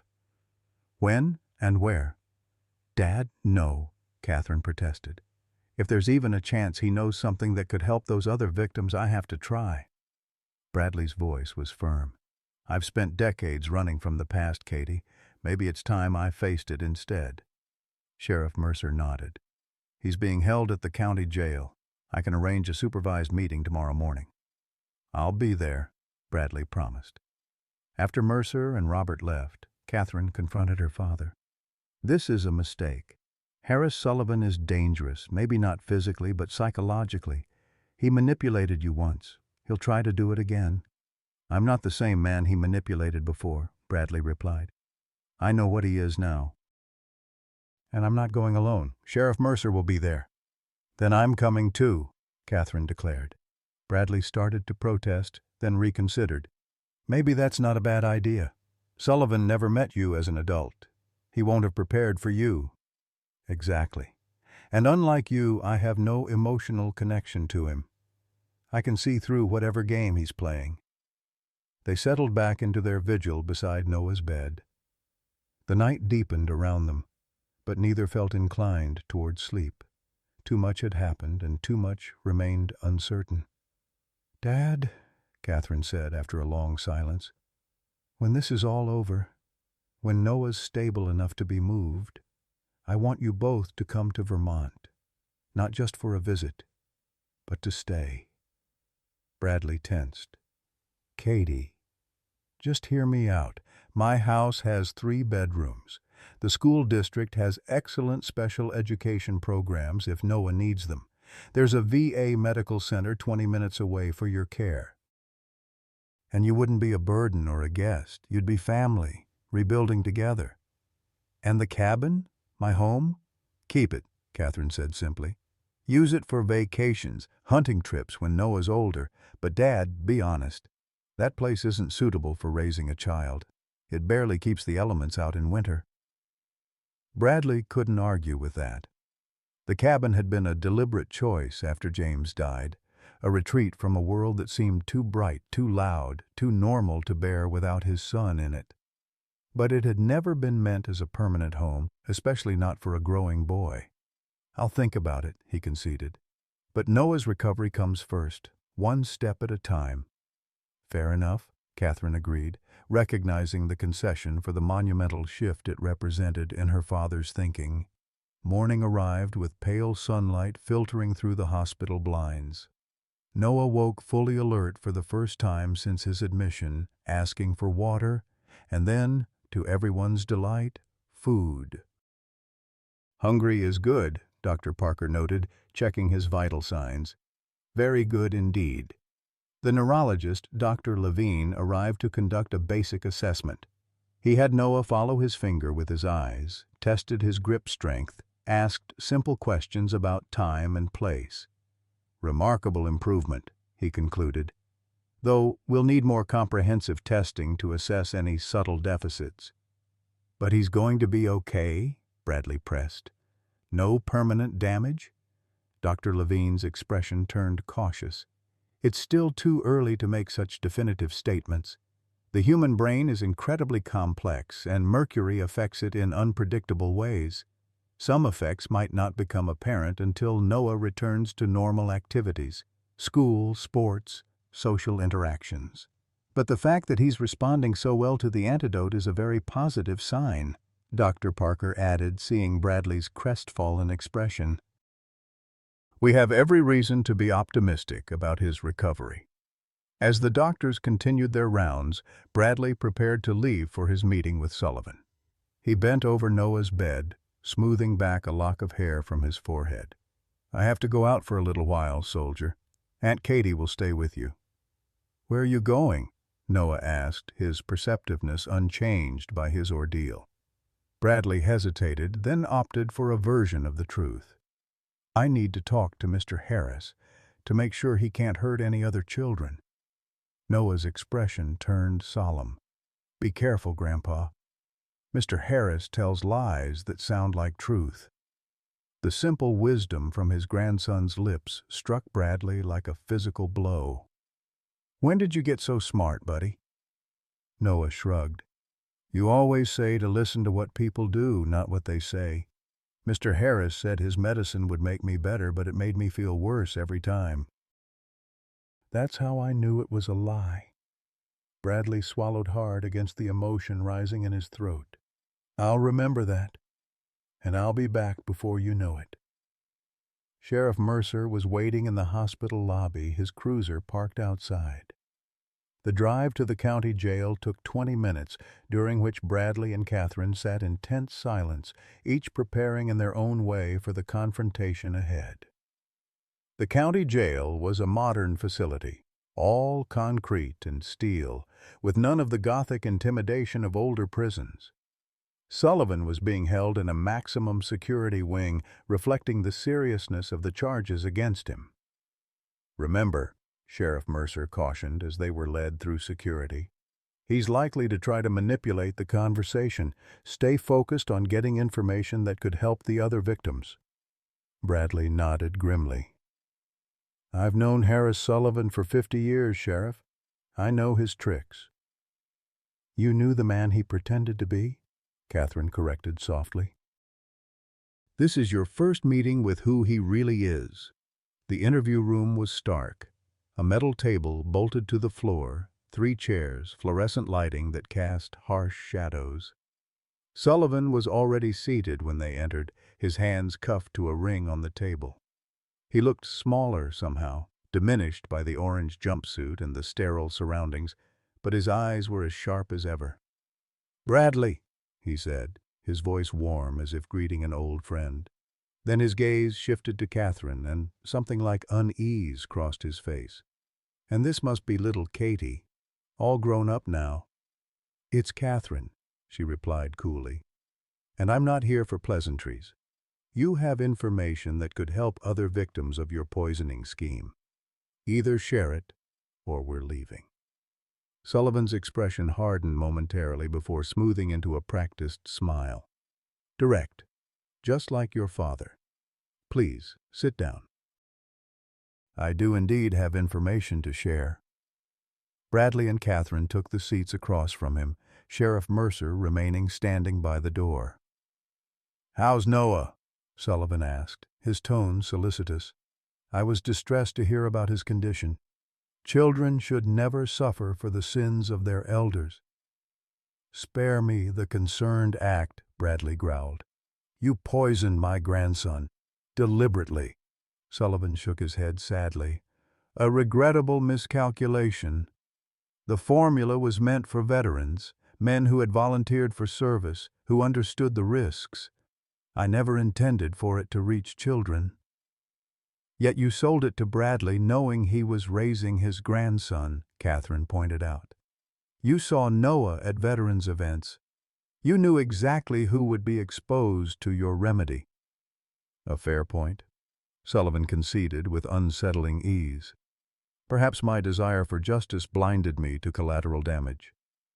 "Justice?" Bradley leaned forward, barely containing his anger. "You call poisoning innocent people justice? Innocent!" Sullivan's facade cracked, revealing a glimpse of the bitterness beneath. "Was my brother innocent when they used him as a lab rat? Were any of us innocent when we followed orders we knew were wrong? The government poisoned us, Bradley, experimented on us without consent or compensation. I'm simply returning the favor." "To children? To families who had nothing to do with Vietnam?" "The system only changes when those in power feel the pain directly," Sullivan said coldly. "Veterans suffering, that's acceptable losses. But their children and grandchildren, that gets attention." Catherine's disgust was evident. "You're talking about innocent lives as if they're acceptable sacrifices for your revenge fantasy." Sullivan turned his attention to her. "Tell me, Catherine, what do you think happened to your father in Vietnam? The sanitized version they teach in schools?"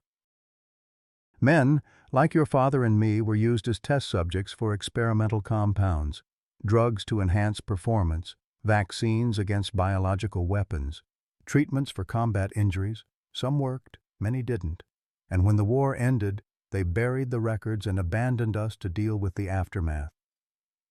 "I know about the experiments," Catherine replied steadily. "Dad's journal details them quite thoroughly. What I don't understand is how you went from victim to perpetrator." Something flickered in Sullivan's eyes. Surprise, perhaps, that Bradley had shared his journal. "Your father was lucky. His exposure was limited. Others weren't so fortunate. My brother developed tremors, hallucinations, organ failure. The VA called it post-traumatic stress, refused proper testing. He died while bureaucrats shuffled paperwork. "So you decided to inflict the same suffering on others?" Bradley asked, his voice low. "Including children like Noah?" "I decided the truth needed to be exposed," Sullivan countered. "What better evidence than the same symptoms appearing in a new generation? It forces acknowledgement of what happened to us." "At what cost?" Catherine demanded. "How many lives ruined? How many children permanently damaged?" Sullivan's expression remained unmoved. "Acceptable losses in any war." Bradley stood abruptly, his chair scraping against the concrete floor. "We're done here. You don't have any information to help the other victims. This was just another opportunity for you to justify your crimes." "Sit down, Bradley," Sullivan said sharply. "I do have information, critical information, about the antidote formula you've been using." Bradley hesitated, then slowly returned to his seat. "What about it?" "It's incomplete," Sullivan stated flatly. "The version in your journal was preliminary. The final formula had additional components to prevent neurological rebound effects." Dr. Parker's words about potential side effects flashed through Bradley's mind. "What kind of rebound effects?" "Seizures, cognitive degradation, memory loss.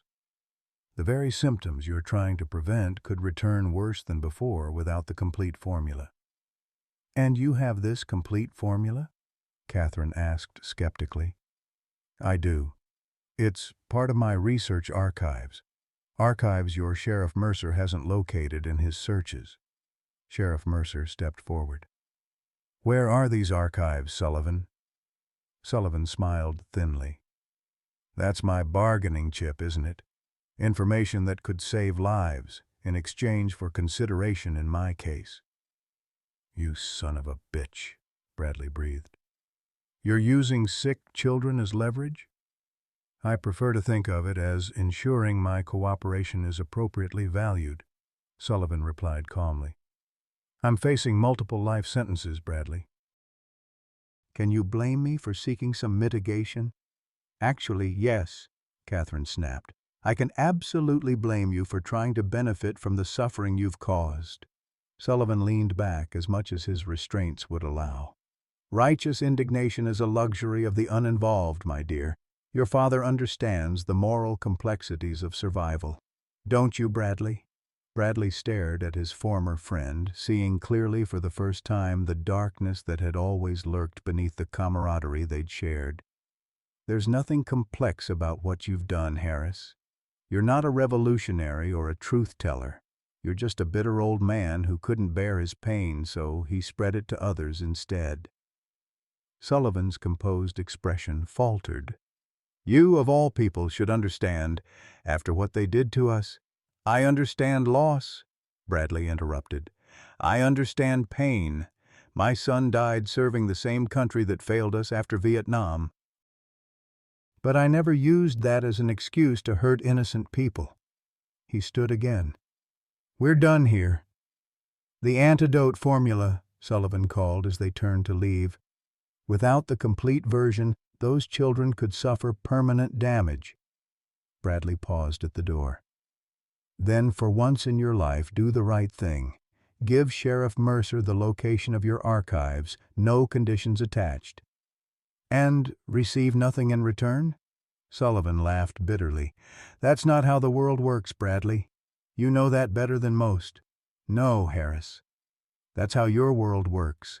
Some of us still believe in doing what's right simply because it's right." Bradley turned to Sheriff Mercer. "I've heard enough. Let's go." As they walked away, Sullivan called after them, his voice echoing in the concrete hallway. "The children will suffer, Bradley. Their blood will be on your hands, too." Catherine took her father's arm, feeling the tremors running through him. "He's trying to manipulate you, Dad." "Don't let him." "I know," Bradley replied, his voice strained. "But what if he's telling the truth about the antidote? What if Noah and those other children are at risk? Sheriff Mercer joined them as they exited the secure area. My deputies are still processing Sullivan's properties. If these archives exist, we'll find them. And if you don't? Catherine asked. Or if you find them too late? Then we deal with that when it happens, Bradley said firmly. But we don't make deals with the devil, not even to save ourselves. As they drove back to the hospital, Bradley stared out the window at the passing landscape, his mind churning with Sullivan's claims. Had he made the right choice? Or had pride once again led him to a decision that might harm Noah? You're thinking about what he said, Catherine observed. About the incomplete antidote. Hard not to, Bradley admitted. If there's even a chance he's telling the truth, then Sheriff Mercer will find the information, she interrupted. But Dad, think about it. If Sullivan really cared about preventing harm to those children, he would have shared the information without conditions. He's playing games with lives because control is all he has left. Bradley nodded slowly. You're right. The Harris I thought I knew died a long time ago, if he ever existed at all. As they pulled into the hospital parking lot, Sheriff Mercer's radio crackled to life. He listened intently, then turned to Bradley and Catherine with renewed urgency. They found something at Sullivan's lake house. A hidden room with files, lab equipment, and what appears to be research journals dating back to Vietnam. Hope flared in Bradley's chest. The archives he mentioned? Possibly. The hazmat team is securing the materials now. If the complete antidote formula is there, we'll have it within hours.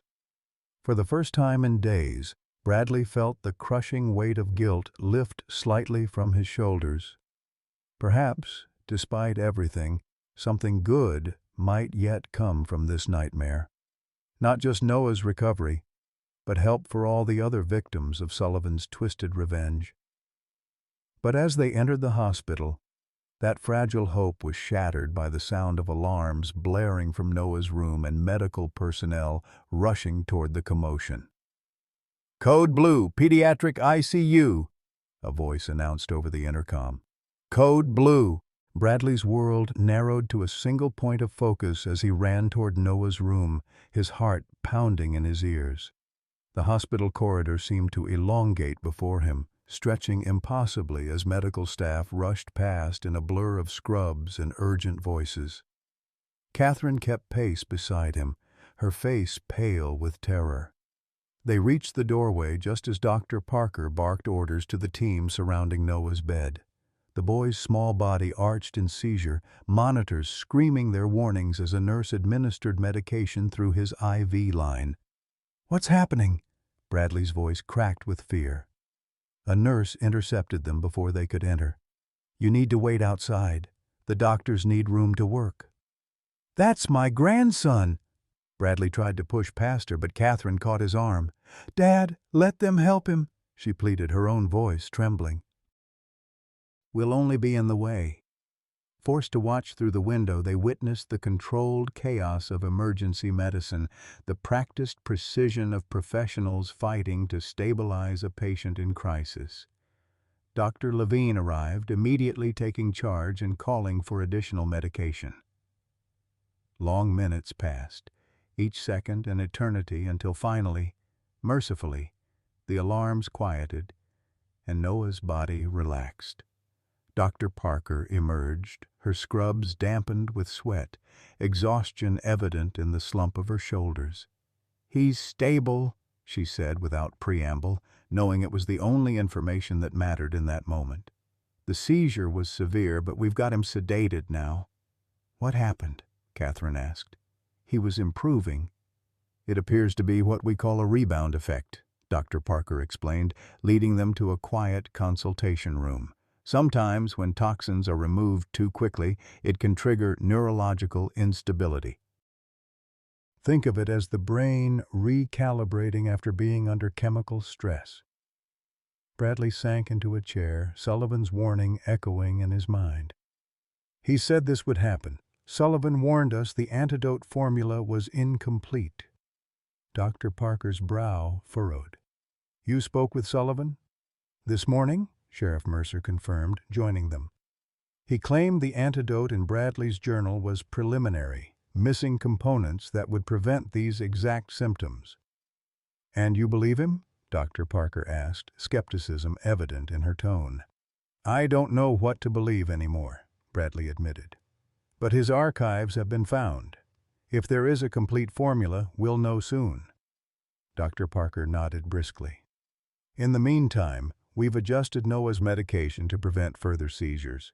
We're slowing the chelation process to give his system time to stabilize." "Will this setback cause additional damage?" Catherine asked the question Bradley couldn't bring himself to voice. "It's possible," Dr. Levine said, entering the room. "The seizure was prolonged enough to be concerning. We'll need to run new scans once he's stable enough to move." Bradley's hands clenched into fists, knuckles white with strain. "This is my fault. If I'd just listened to Sullivan—" "Stop it," Catherine interrupted firmly. "Sullivan is manipulating you, even from a jail cell. This isn't your fault." "Miss Harrison is right," Dr. Levine agreed. "Rebound effects are a known risk in treating heavy metal poisoning, especially with mercury. We were prepared for this possibility, which is why we were able to respond quickly." Sheriff Mercer's radio crackled, and he stepped outside to take the call. When he returned, his expression held cautious optimism. "The hazmat team has secured Sullivan's research materials.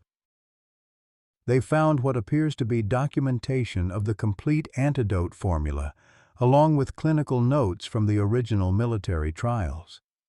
Hope flickered across Dr. Parker's face.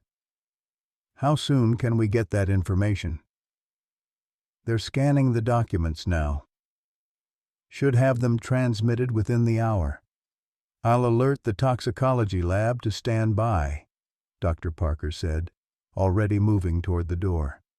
"If there are modifications to be made to the antidote, we need to implement them immediately." Left alone with Catherine, Bradley slumped in his chair, the adrenaline that had propelled him through the crisis draining away and leaving bone-deep exhaustion in its wake. "I can't lose him, Katie," he whispered. "Not Noah, too. Not after James." Catherine knelt beside her father's chair, taking his weathered hands in hers. "You won't lose him. Noah is strong, stronger than any of us realized, and he has the best medical care possible. I should have known better than to trust Harris. All those years, I thought he was my brother in arms, and all that time he was just waiting, planning his revenge. You couldn't have known, Dad. Harris fooled everyone, not just you." Bradley shook his head. "I should have seen the signs. They were there if I'd been willing to look. The bitterness that never healed, the conspiracy theories that got more extreme over the years. I ignored it all because he was the last connection to that time, to those men we served with. Most of them are gone now." "That's what he counted on," Catherine said gently. "Your loyalty, your shared history. He weaponized your best qualities against you." Before Bradley could respond, a nurse appeared at the door. "Noah's asking for you. He's awake." They hurried back to Noah's room where the boy lay pale against the pillows, an oxygen mask obscuring half his face. Despite this, his eyes brightened when he saw them. "Grandpa," he said, his voice muffled by the mask. "You came back." "Of course I did, soldier. I promised, didn't I?" Bradley moved to the bedside, carefully taking Noah's hand. "How are you feeling?" "Tired, and my head hurts again." Noah's gaze shifted between his grandfather and aunt. "Did I have another seizure?" Catherine smoothed his hair back from his forehead. "Yes, sweetheart. But the doctors took good care of you." "Did Mr. Harris make me sick again?" The perceptiveness in the question startled them both. Bradley exchanged a glance with Catherine before answering. "Not exactly. The medicine to make you better needs to be adjusted. The doctors are working on that right now." Noah seemed to accept this explanation. "Is Mr. Harris sorry for what he did?"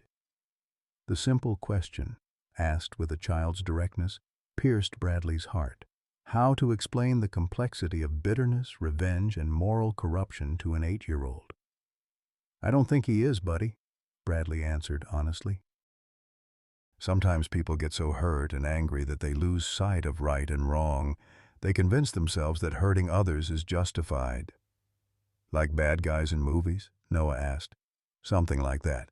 Except real bad guys don't usually think they're bad guys. They tell themselves stories about why what they're doing is okay, even when it isn't." Noah considered this with surprising seriousness for his age. "Is that why you always say we have to be honest with ourselves first?" Bradley blinked back sudden tears. "That's exactly why, soldier." Their conversation was interrupted by Dr. Parker's return. Her expression was carefully neutral, but there was a new energy in her movements. "The documents from Sullivan's archives have arrived," she announced. "The toxicology team is analyzing them now, but the initial review confirms Sullivan's claim. The antidote formula in Bradley's journal was indeed preliminary. The complete version includes additional compounds to stabilize neurological function during chelation." "How quickly can they prepare the modified antidote?" Catherine asked. "They're synthesizing it as we speak. If all goes well, we could begin administering it within hours." Dr. Parker's professional demeanor softened as she looked at Noah. "You're being very brave, young man. Just a little longer, and we'll have better medicine to help you." Noah nodded solemnly. "I can be brave. Grandpa says Harrisons don't quit." "That's right, we don't," Bradley affirmed, squeezing his grandson's hand gently. After Dr. Parker left, Noah's eyelids began to droop, the sedatives in his system pulling him back toward sleep. "Don't leave," he murmured as his eyes closed. "We're staying right here," Catherine promised, settling into the chair beside his bed. Bradley moved to the window, staring out at the hospital parking lot without really seeing it. His mind was churning with thoughts of Sullivan, of Vietnam, of all the choices that had led to this moment. "I need to go back," he said suddenly. Catherine looked up sharply. "Go back where?" "To Sullivan. He was right about the antidote. He might know more, side effects to watch for, long-term complications, information that could help Noah and the other victims." "Dad, no. He's manipulating you. This is exactly what he wants, to make you dependent on him, to make you doubt yourself." "I don't care about his motivations," Bradley said firmly. "If he has information that could help Noah, I need to hear it.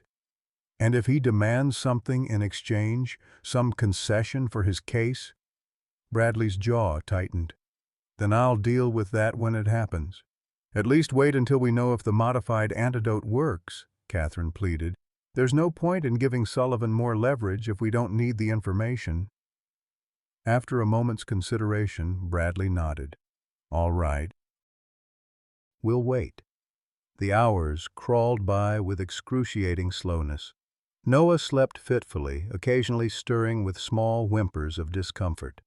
Bradley and Catherine took turns sitting with him, neither willing to leave the hospital even to change clothes or get proper rest. Dr. Levine returned in the late afternoon with the modified antidote. "We've reviewed all the documentation from Sullivan's archives," he explained as he prepared the IV. "The formula appears sound, and the military trials showed good efficacy with minimal side effects." "Military trials," Bradley repeated bitterly, "on unwitting soldiers like us." Dr. Levine paused, meeting Bradley's gaze directly. "For what it's worth, Mr. Harrison, the notes indicate the trials were conducted with informed consent. There are signed documents from all participants." Bradley shook his head in disbelief. "That's impossible. None of us were told what we were being given." "I can only tell you what's in the records, Doctor," Levine said carefully. "Whether those records were falsified is beyond my expertise." As the doctor administered the modified antidote, Bradley watched his grandson's face for any sign of distress. but Noah continued to sleep peacefully, his breathing even, the monitors showing stable vital signs. "How long until we know if it's working?" Catherine asked. "The stabilizing compounds should take effect relatively quickly," Dr. Levine explained. "If all goes well, we should see neurological improvement within 12 to 24 hours. After he left, Catherine turned to her father. "What did he mean about informed consent? I thought you said the soldiers were used as guinea pigs." Bradley's expression darkened. "That's how I remember it. We were ordered to report to the medical tent for preventative treatments. No explanation of what they were testing or what the risks might be. Could the documents be forgeries? To cover up what really happened?" "It wouldn't surprise me," Bradley said grimly. "The military was desperate to develop chemical and biological countermeasures. The ethics of how they got there, that was secondary." Their conversation was interrupted by Sheriff Mercer's arrival. His face was grave as he asked to speak with them privately. In the hallway, away from Noah's room, he delivered news that sent a fresh shock through them both. "Harris Sullivan is dead," he stated without preamble. "Found in his cell an hour ago. Apparent suicide." Bradley stared at him in disbelief. "Suicide? How is that possible? Wasn't he on suicide watch?" "He should have been," Mercer confirmed. "There will be an investigation, but the preliminary evidence suggests he ingested a toxic substance, possibly the same compound he used in his remedies." "He poisoned himself?" Catherine asked incredulously. "With his own formula?" "It appears so." "He left a note." Mercer hesitated, then continued. "Addressed to you, Bradley." "What does it say?" Bradley's voice was flat, emotionless. Mercer withdrew a photocopy from his pocket. "I can't release the original, but this is a copy. I thought you should see it immediately, given the circumstances." Bradley took the paper with reluctant hands, as if it might burn him. Sullivan's handwriting, once familiar from field reports and letters, was shaky but recognizable. "Bradley, by the time you read this, I will have administered my own justice. Fitting, isn't it? To die by the same compound I dedicated my life to studying.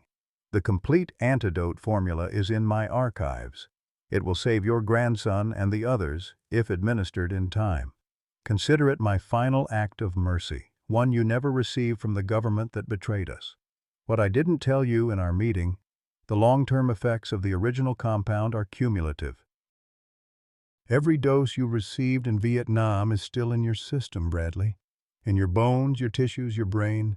The tremors you attribute to age, the nightmares, the memory lapses, all symptoms of what they did to us. You were never a control subject as you believed. You were in the treatment group, same as me, same as my brother.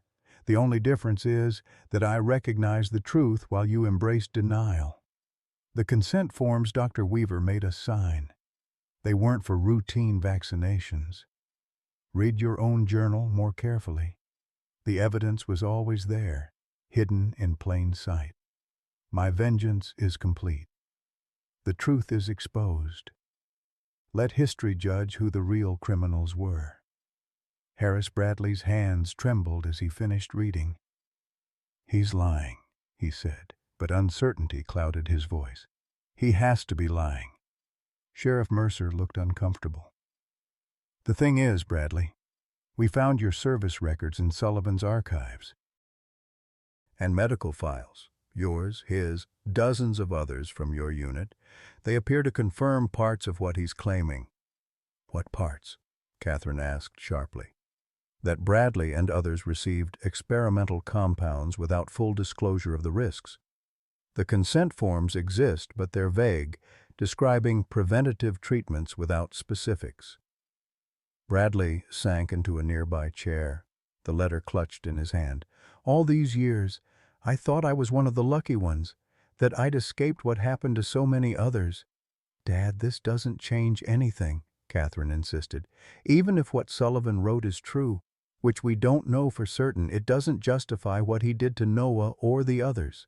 "No," Bradley agreed quietly. "It doesn't." But it explains some things. The headaches that never quite go away. The tremors that started earlier than they should have. The memories that sometimes slip through my fingers like water. Sheriff Mercer cleared his throat. There's something else you should know.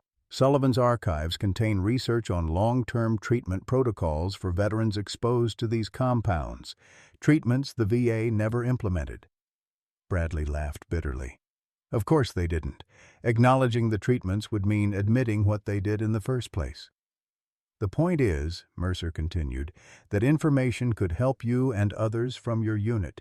The same medical team working on Noah's case has agreed to review the protocols. A nurse approached, interrupting their conversation. "Mr. Harrison, Noah's awake and asking for you." Bradley tucked Sullivan's letter into his pocket and rose, his decision made. "Tell the doctors I want to see those protocols. If there's even a chance they could help the men from my unit, we need to pursue it." Back in Noah's room, they found the boy sitting up slightly, his color noticeably improved. The oxygen mask had been replaced with a nasal cannula, and his eyes were clear and alert. "The buzzing's gone again," he announced as they entered. "And no more headache." Dr. Parker was checking his vital signs, her expression cautiously optimistic. "The modified antidote appears to be working as intended. His neurological readings are stabilizing, and the toxin levels continue to decrease." "No more seizures?" Catherine asked hopefully. "We'll continue monitoring closely, but the risk should be significantly reduced now." Dr. Parker made a note in Noah's chart. "If this positive trend continues, we can start thinking about rehabilitation plans in a few days." After she left, Noah fixed his grandfather with a searching look that seemed too perceptive for his years. "Something's wrong. You look sad." Bradley attempted a smile. "Just tired, soldier. It's been a long few days." Noah wasn't fooled. "Is it about Mr. Harris?" "I heard the nurses talking." Bradley and Catherine exchanged glances. How much should they tell him? How much could an 8-year-old understand about the complexities of betrayal, vengeance, and the long shadow of war? "Mr. Harris died," Bradley said finally, choosing simple truth. "He was very sick, not just in his body but in his thinking." Noah considered this solemnly. "Because of what happened in the war?" "Partly," Bradley acknowledged. "The war changed him, changed all of us who were there. Some people can heal from those changes, learn to live with them. Others can't." "Are you sick too?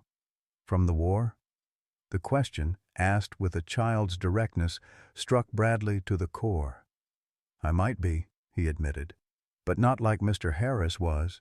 And now that we know about it, the doctors might be able to help me too." Noah reached for his grandfather's hand. "You'll get better. Harrisons don't quit, remember?" Bradley's throat tightened with emotion. "That's right, buddy. We don't quit." As Noah drifted back to sleep, Bradley moved to the window, staring out at the gathering dusk. Sullivan's letter weighed heavy in his pocket, its revelations forcing him to reconsider not just the past, but the future as well. "You're thinking about what Sullivan wrote," Catherine observed, joining him, "about the long-term effects." Bradley nodded. "If he's right, if those compounds are still in my system after all these years, it explains a lot. The health problems, the nightmares, the mood swings I've always attributed to PTSD. And the treatments he mentioned, do you think they could help?" "I don't know, but I owe it to myself, to Noah, to find out." Bradley turned to face his daughter. "Katie, I've been stubborn and proud for too long, thinking I could handle everything alone, that needing help was a weakness. It nearly cost Noah his life." "Dad, let me finish. You were right about Vermont, about Noah needing stability and proper care. Once he's well enough to travel, we'll go with you. Both of us." Catherine blinked back tears. "You mean it? No more arguments about independence and making it on your own?" "No more arguments," Bradley promised. This ordeal has taught me that true strength isn't about standing alone. It's about knowing when to lean on others.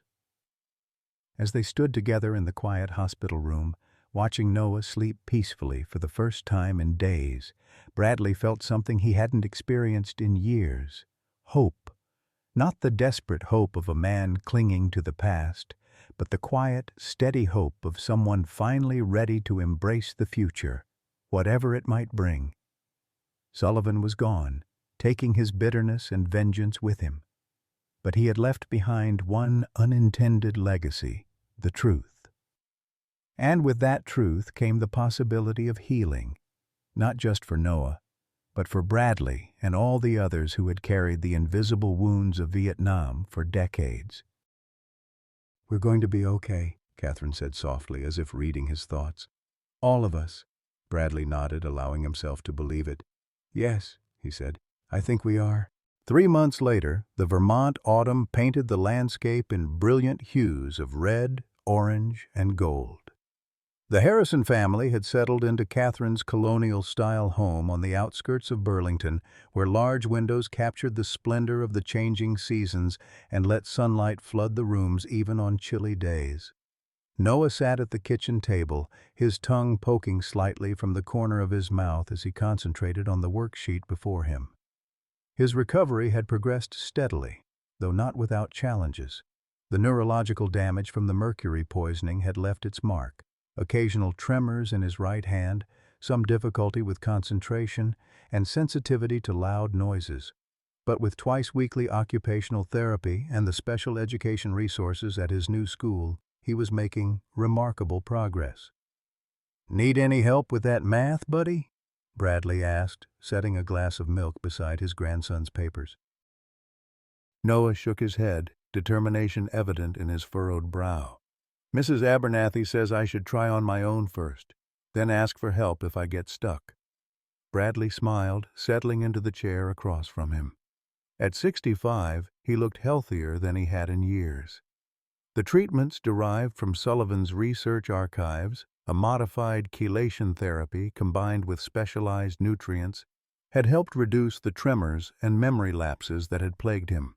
His VA doctor, initially skeptical, had become an advocate for the protocol after seeing the improvements in Bradley and other veterans from his unit. Catherine entered from the back porch, arms full of late-season tomatoes from her garden. "Last harvest before frost," she announced, setting the bounty on the counter. "I'm thinking homemade sauce for dinner." "With meatballs?" Noah asked hopefully, looking up from his homework. "Is there any other way?" Catherine winked at her nephew. "How's the math coming along?" "Almost done. Then can we use the telescope? Grandpa says Jupiter is visible tonight." "If you finish your homework and the sky stays clear," Bradley confirmed. The telescope, a gift from Catherine to celebrate Noah's first month of recovery, had become a shared passion, with grandfather and grandson often spending evenings on the back deck, identifying constellations and tracking planetary movements. The comfortable domesticity of the scene was a hard-won piece. The first weeks in Vermont had been challenging, with Noah experiencing nightmares and Bradley struggling to adjust to dependency after years of fierce self-reliance. There had been arguments, setbacks, moments when Bradley had nearly packed his old truck and headed back to Maine. But beneath the difficulties lay a determination that defined the Harrisons, the stubborn resilience Noah had named during his hospital stay. They didn't quit. The telephone rang, and Catherine answered, her expression shifting to one of professional interest as she took notes. As a teacher, she had become an unexpected advocate for educational accommodations for children affected by heavy metal poisoning, drawing on Noah's experience to help other families navigate the complex systems of healthcare and special education. "That was Robert Miller," she said after hanging up. "The class action lawsuit against Sullivan's network has been certified. 27 families have joined so far, with more coming forward as the investigation expands." Bradley nodded, a mixture of satisfaction and sadness crossing his weathered features. In death, Harris Sullivan had achieved a twisted version of what he claimed to want: exposure of the military experiments. The scandal had reached national news, forcing the VA to acknowledge and address the long-term effects on veterans who had been unwitting test subjects decades earlier. "Any word on the criminal investigation?" Bradley asked, careful to keep his tone neutral in front of Noah. Catherine understood the implicit caution. "Moving forward, Robert says there will be more information next week." The criminal investigation referred to evidence that some high-ranking officials had been aware of Sullivan's activities and had deliberately looked the other way, possibly because exposure of his crimes would reveal their own culpability in the original military experiments. It was a tangled web of corruption, cover-ups, and moral compromise that continued to unravel months after Sullivan's death. Noah completed his final math problem with a flourish, pushing the worksheet toward Bradley for inspection. "Done! Can we have a snack before telescope time?" "Let's see." Bradley reviewed the work carefully, nodding with approval. "Looks good, soldier." "And yes, I think a snack is definitely in order."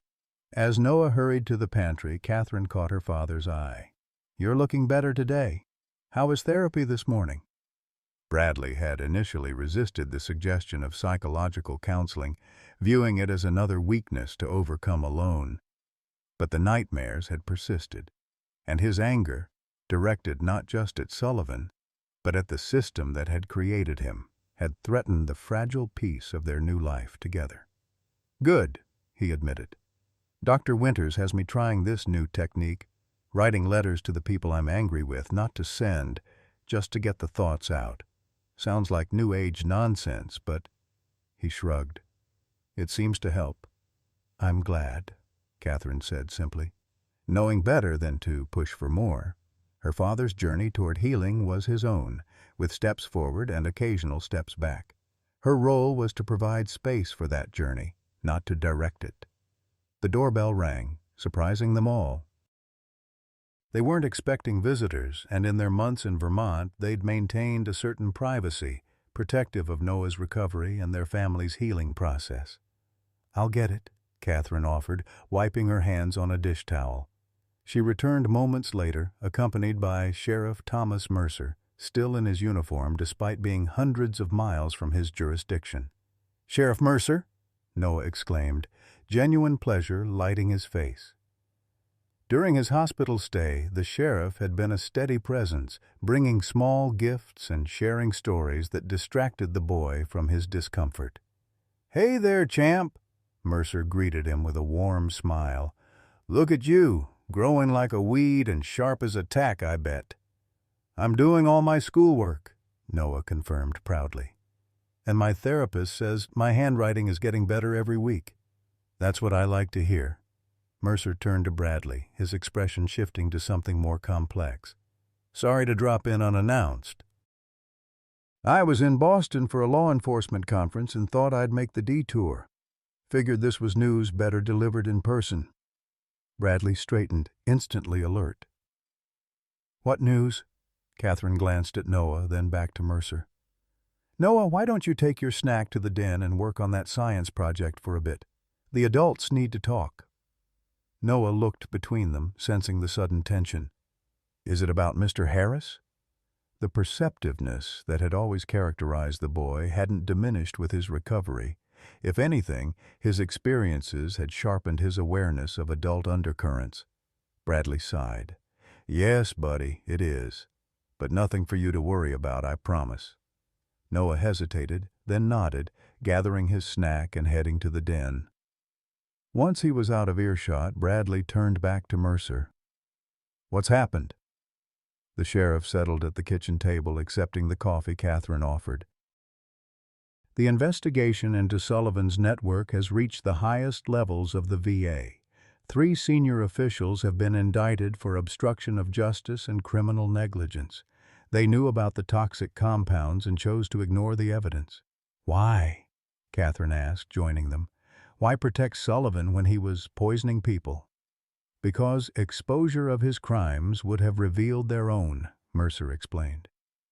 These officials were directly involved in the original Vietnam experiments, the ones Sullivan was essentially recreating. They buried evidence, blocked investigations, discredited veterans who came forward with symptoms. Bradley's hands clenched on the table. So they let him continue poisoning people, children, to protect themselves. Essentially, yes. Mercer's disgust was evident. But that's not the only reason I'm here. The FBI has been analyzing Sullivan's archives, thousands of pages of research, correspondence, military records. They've found evidence that the experiments went far beyond what was officially acknowledged, affecting potentially hundreds more veterans than previously known. How many? Bradley asked quietly. At least 300 from your unit alone, possibly thousands across different divisions. And here's the kicker. Sullivan wasn't just keeping records of these experiments. He was tracking the long-term health outcomes of the subjects, including you.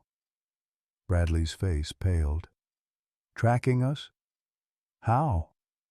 Medical records, VA claims, obituaries. He created a database correlating specific experimental compounds with health outcomes decades later. It's disturbing but scientifically significant. Perhaps the most comprehensive longitudinal study of chemical exposure in military personnel ever compiled. And he did this why? Just to prove he was right about the government poisoning soldiers? Catherine asked incredulously. Partly. But the FBI believes he had another motive.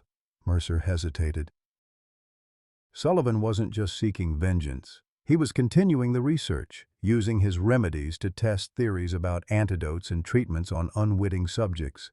He saw himself as completing the work that had been abandoned decades ago. Jesus Christ, Bradley whispered. He turned himself into the very thing he hated. That's the tragedy of it, Mercer agreed solemnly. But his research, however unethically obtained, is proving valuable. The NIH has assembled a team to analyze his findings, strip away the criminal elements, and develop legitimate treatments for affected veterans. Like the one that's helping Dad, Catherine noted. Exactly. The modified chelation protocol Bradley's receiving has now been approved for expanded clinical use. Hundreds of veterans could benefit. Bradley absorbed this information in silence, his expression unreadable. Finally, he asked, "What happens now?" With Sullivan's network, with the officials who protected him, prosecutions will continue. Restitution for victims is being processed through the courts, and the VA is implementing systematic screening for veterans who may have been exposed to these experimental compounds. Mercer leaned forward. But there's something else, Bradley. Something specific to your case. My case? Mercer reached into his jacket pocket and withdrew an envelope. Sullivan kept detailed files on each member of your unit. Yours was more extensive than most. Observations, medical records, even surveillance notes from when he reconnected with you in Maine. Bradley took the envelope with reluctance. Why give this to me? What's in it? Information about your exposure, what compounds you received, when, and what dosages, details that could be relevant to your ongoing treatment. Mercer hesitated. And something personal. A letter Sullivan wrote to you years ago but never sent. The FBI has reviewed it and deemed it appropriate to release to you. Bradley stared at the envelope, making no move to open it. I'm not sure I want to know what he had to say. That's your choice, Mercer acknowledged. But Dr. Winters thought it might provide some closure. I spoke with her before coming here. Catherine touched her father's arm gently. You don't have to read it now, Dad. Or ever, if you don't want to. Bradley nodded, tucking the envelope into his shirt pocket. I'll think about it. He changed the subject deliberately. Will you stay for dinner, Sheriff? Catherine's making her famous tomato sauce, and Noah would love to show you his telescope. Mercer accepted with evident pleasure, and the conversation shifted to lighter topics. Noah's progress at school, Catherine's advocacy work, the renovation Bradley had undertaken on the garage to create a workshop space. The envelope remained in Bradley's pocket, its contents unexamined but not forgotten.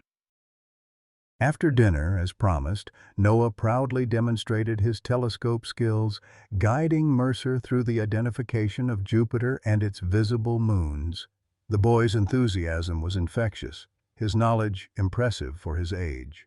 "You've got a budding astronomer here," Mercer observed to Bradley as they watched Noah make careful notes in his observation journal. "He's always loved the stars," Bradley replied. "Even back in Maine on clear nights, we'd lie on the cabin roof and I'd teach him the constellations. Some of my best memories from those years." "He's doing well," Mercer said, not just a polite observation but a genuine assessment. "Better than the doctors predicted." "Harrisons are stubborn that way," Bradley said with a small smile. "We defy expectations." Later, after Noah had gone to bed and Mercer had departed with promises to visit again, Bradley found himself alone on the back deck. The night was clear, stars brilliant in the Vermont sky, the autumn air crisp with the promise of winter to come. He withdrew Sullivan's envelope from his pocket, turning it over in his hands. Whatever it contained, accusations, justifications, confessions, it represented a final communication from a man who had once been like a brother to him, before bitterness and vengeance corrupted that bond beyond recognition. "Dad?" Catherine appeared at the door, wrapped in a cardigan against the evening chill. "You okay out here?" "Just thinking," Bradley replied, not hiding the envelope in his hands. "Trying to decide if I want to hear what Harris had to say after all these years." Catherine settled into the chair beside him. "Whatever you decide, I'm here." Bradley nodded, grateful for her presence. After a long moment, he carefully opened the envelope and withdrew several sheets of paper, medical records, exposure documentation, and a handwritten letter dated 5 years earlier. "Bradley, I've started this letter a dozen times over the years, never finding the right words. Perhaps there are no right words for what I need to say. I've been watching you from a distance. I know about James's death in Afghanistan, about your struggle to raise Noah alone. I know about the tremors that plague your hands, the headaches that never quite fade, the nightmares that still wake you 50 years after Vietnam. These are not just the normal afflictions of age or the psychological scars of war. They are the legacy of what was done to us, the experiments we never consented to, the toxins that remain in our bodies decades later. You were always the lucky one in our unit, the one who seemed to escape the worst effects, who built a life after the war while the rest of us struggled. I envied you that resilience. But medical science cannot be denied. The compounds they gave us don't disappear, they accumulate. The damage they cause is progressive, insidious. I've spent my life documenting these effects, tracking our brothers in arms, correlating symptoms with exposure. The patterns are undeniable, the conclusions inescapable. We were poisoned, Bradley, not just by the enemy but by our own government. Why am I telling you this now? Because the effects you're experiencing will worsen. Because your grandson may inherit vulnerabilities through genetic damage caused by your exposure. Because the truth, however painful, is preferable to comfortable ignorance. I've developed treatments, real treatments, not the palliatives the VA dispenses. They can help manage the symptoms, perhaps even reverse some of the damage. I've enclosed information about my research foundation. We offer free testing and treatment to veterans from our unit. You'll be skeptical, I know. The Bradley Harrison I remember was always the voice of caution, of duty, of faith in the system. But I ask you to set aside that faith long enough to consider the evidence. Not for my sake, but for your own, for Noah's. The war never ended for us, Bradley. It just changed battlefields, from the jungles of Vietnam to the corridors of VA hospitals to the cells of our own bodies. In this new war, we need to stand together again, as we once did. Your brother in both wars. Harris Bradley read the letter twice, his expression unchanging. Then he carefully folded it and returned it to the envelope, along with the medical documentation. "What did it say?" Catherine asked quietly. "That he tried to warn me years ago. That his intention, at least initially, was to help, not harm." Bradley shook his head. "He wanted me to join his research foundation. What we now know was a front for his network." "Do you believe him? That he started with good intentions?" Bradley considered the question thoughtfully. "I believe he thought his intentions were good." That's the insidious nature of vengeance disguised as justice. It feels righteous to the vengeful. And the medical information? Is it useful? Possibly. I'll share it with Dr. Winters and my VA physician. Bradley tucked the envelope away. But the most valuable thing Harris gave us, he never intended to. The antidote that saved Noah's life. They sat in companionable silence, watching the stars wheel slowly overhead. In the distance, an owl called, its haunting cry echoing across the Vermont countryside. "I hated him," Bradley admitted finally. "When I realized what he'd done to Noah, I hated Harris with an intensity I hadn't felt since the war. I wanted him to suffer, as Noah suffered." "That's a natural reaction, Dad. He hurt your grandson." "Yes, but hate is a poison too, one that can corrupt as surely as any chemical compound. Harris is proof of that. He let his hatred consume him until it destroyed everything good in him, everything he might have been." Catherine nodded, understanding the deeper meaning in her father's words. "And you don't want to follow the same path?" "I can't," Bradley said simply. "For Noah's sake, for my own. The cycle has to end somewhere." Inside the house, a light clicked on in Noah's bedroom. The boy appeared at his window, waving when he spotted them on the deck. Bradley and Catherine waved back, gesturing for him to return to bed. "He still has nightmares," Bradley observed. "Not as often, but they haven't gone away completely." "Neither have yours," Catherine pointed out gently. "No, but they're different now. Less about the war, more about—" Bradley hesitated. "More about redemption, about second chances." Catherine smiled, taking her father's hand.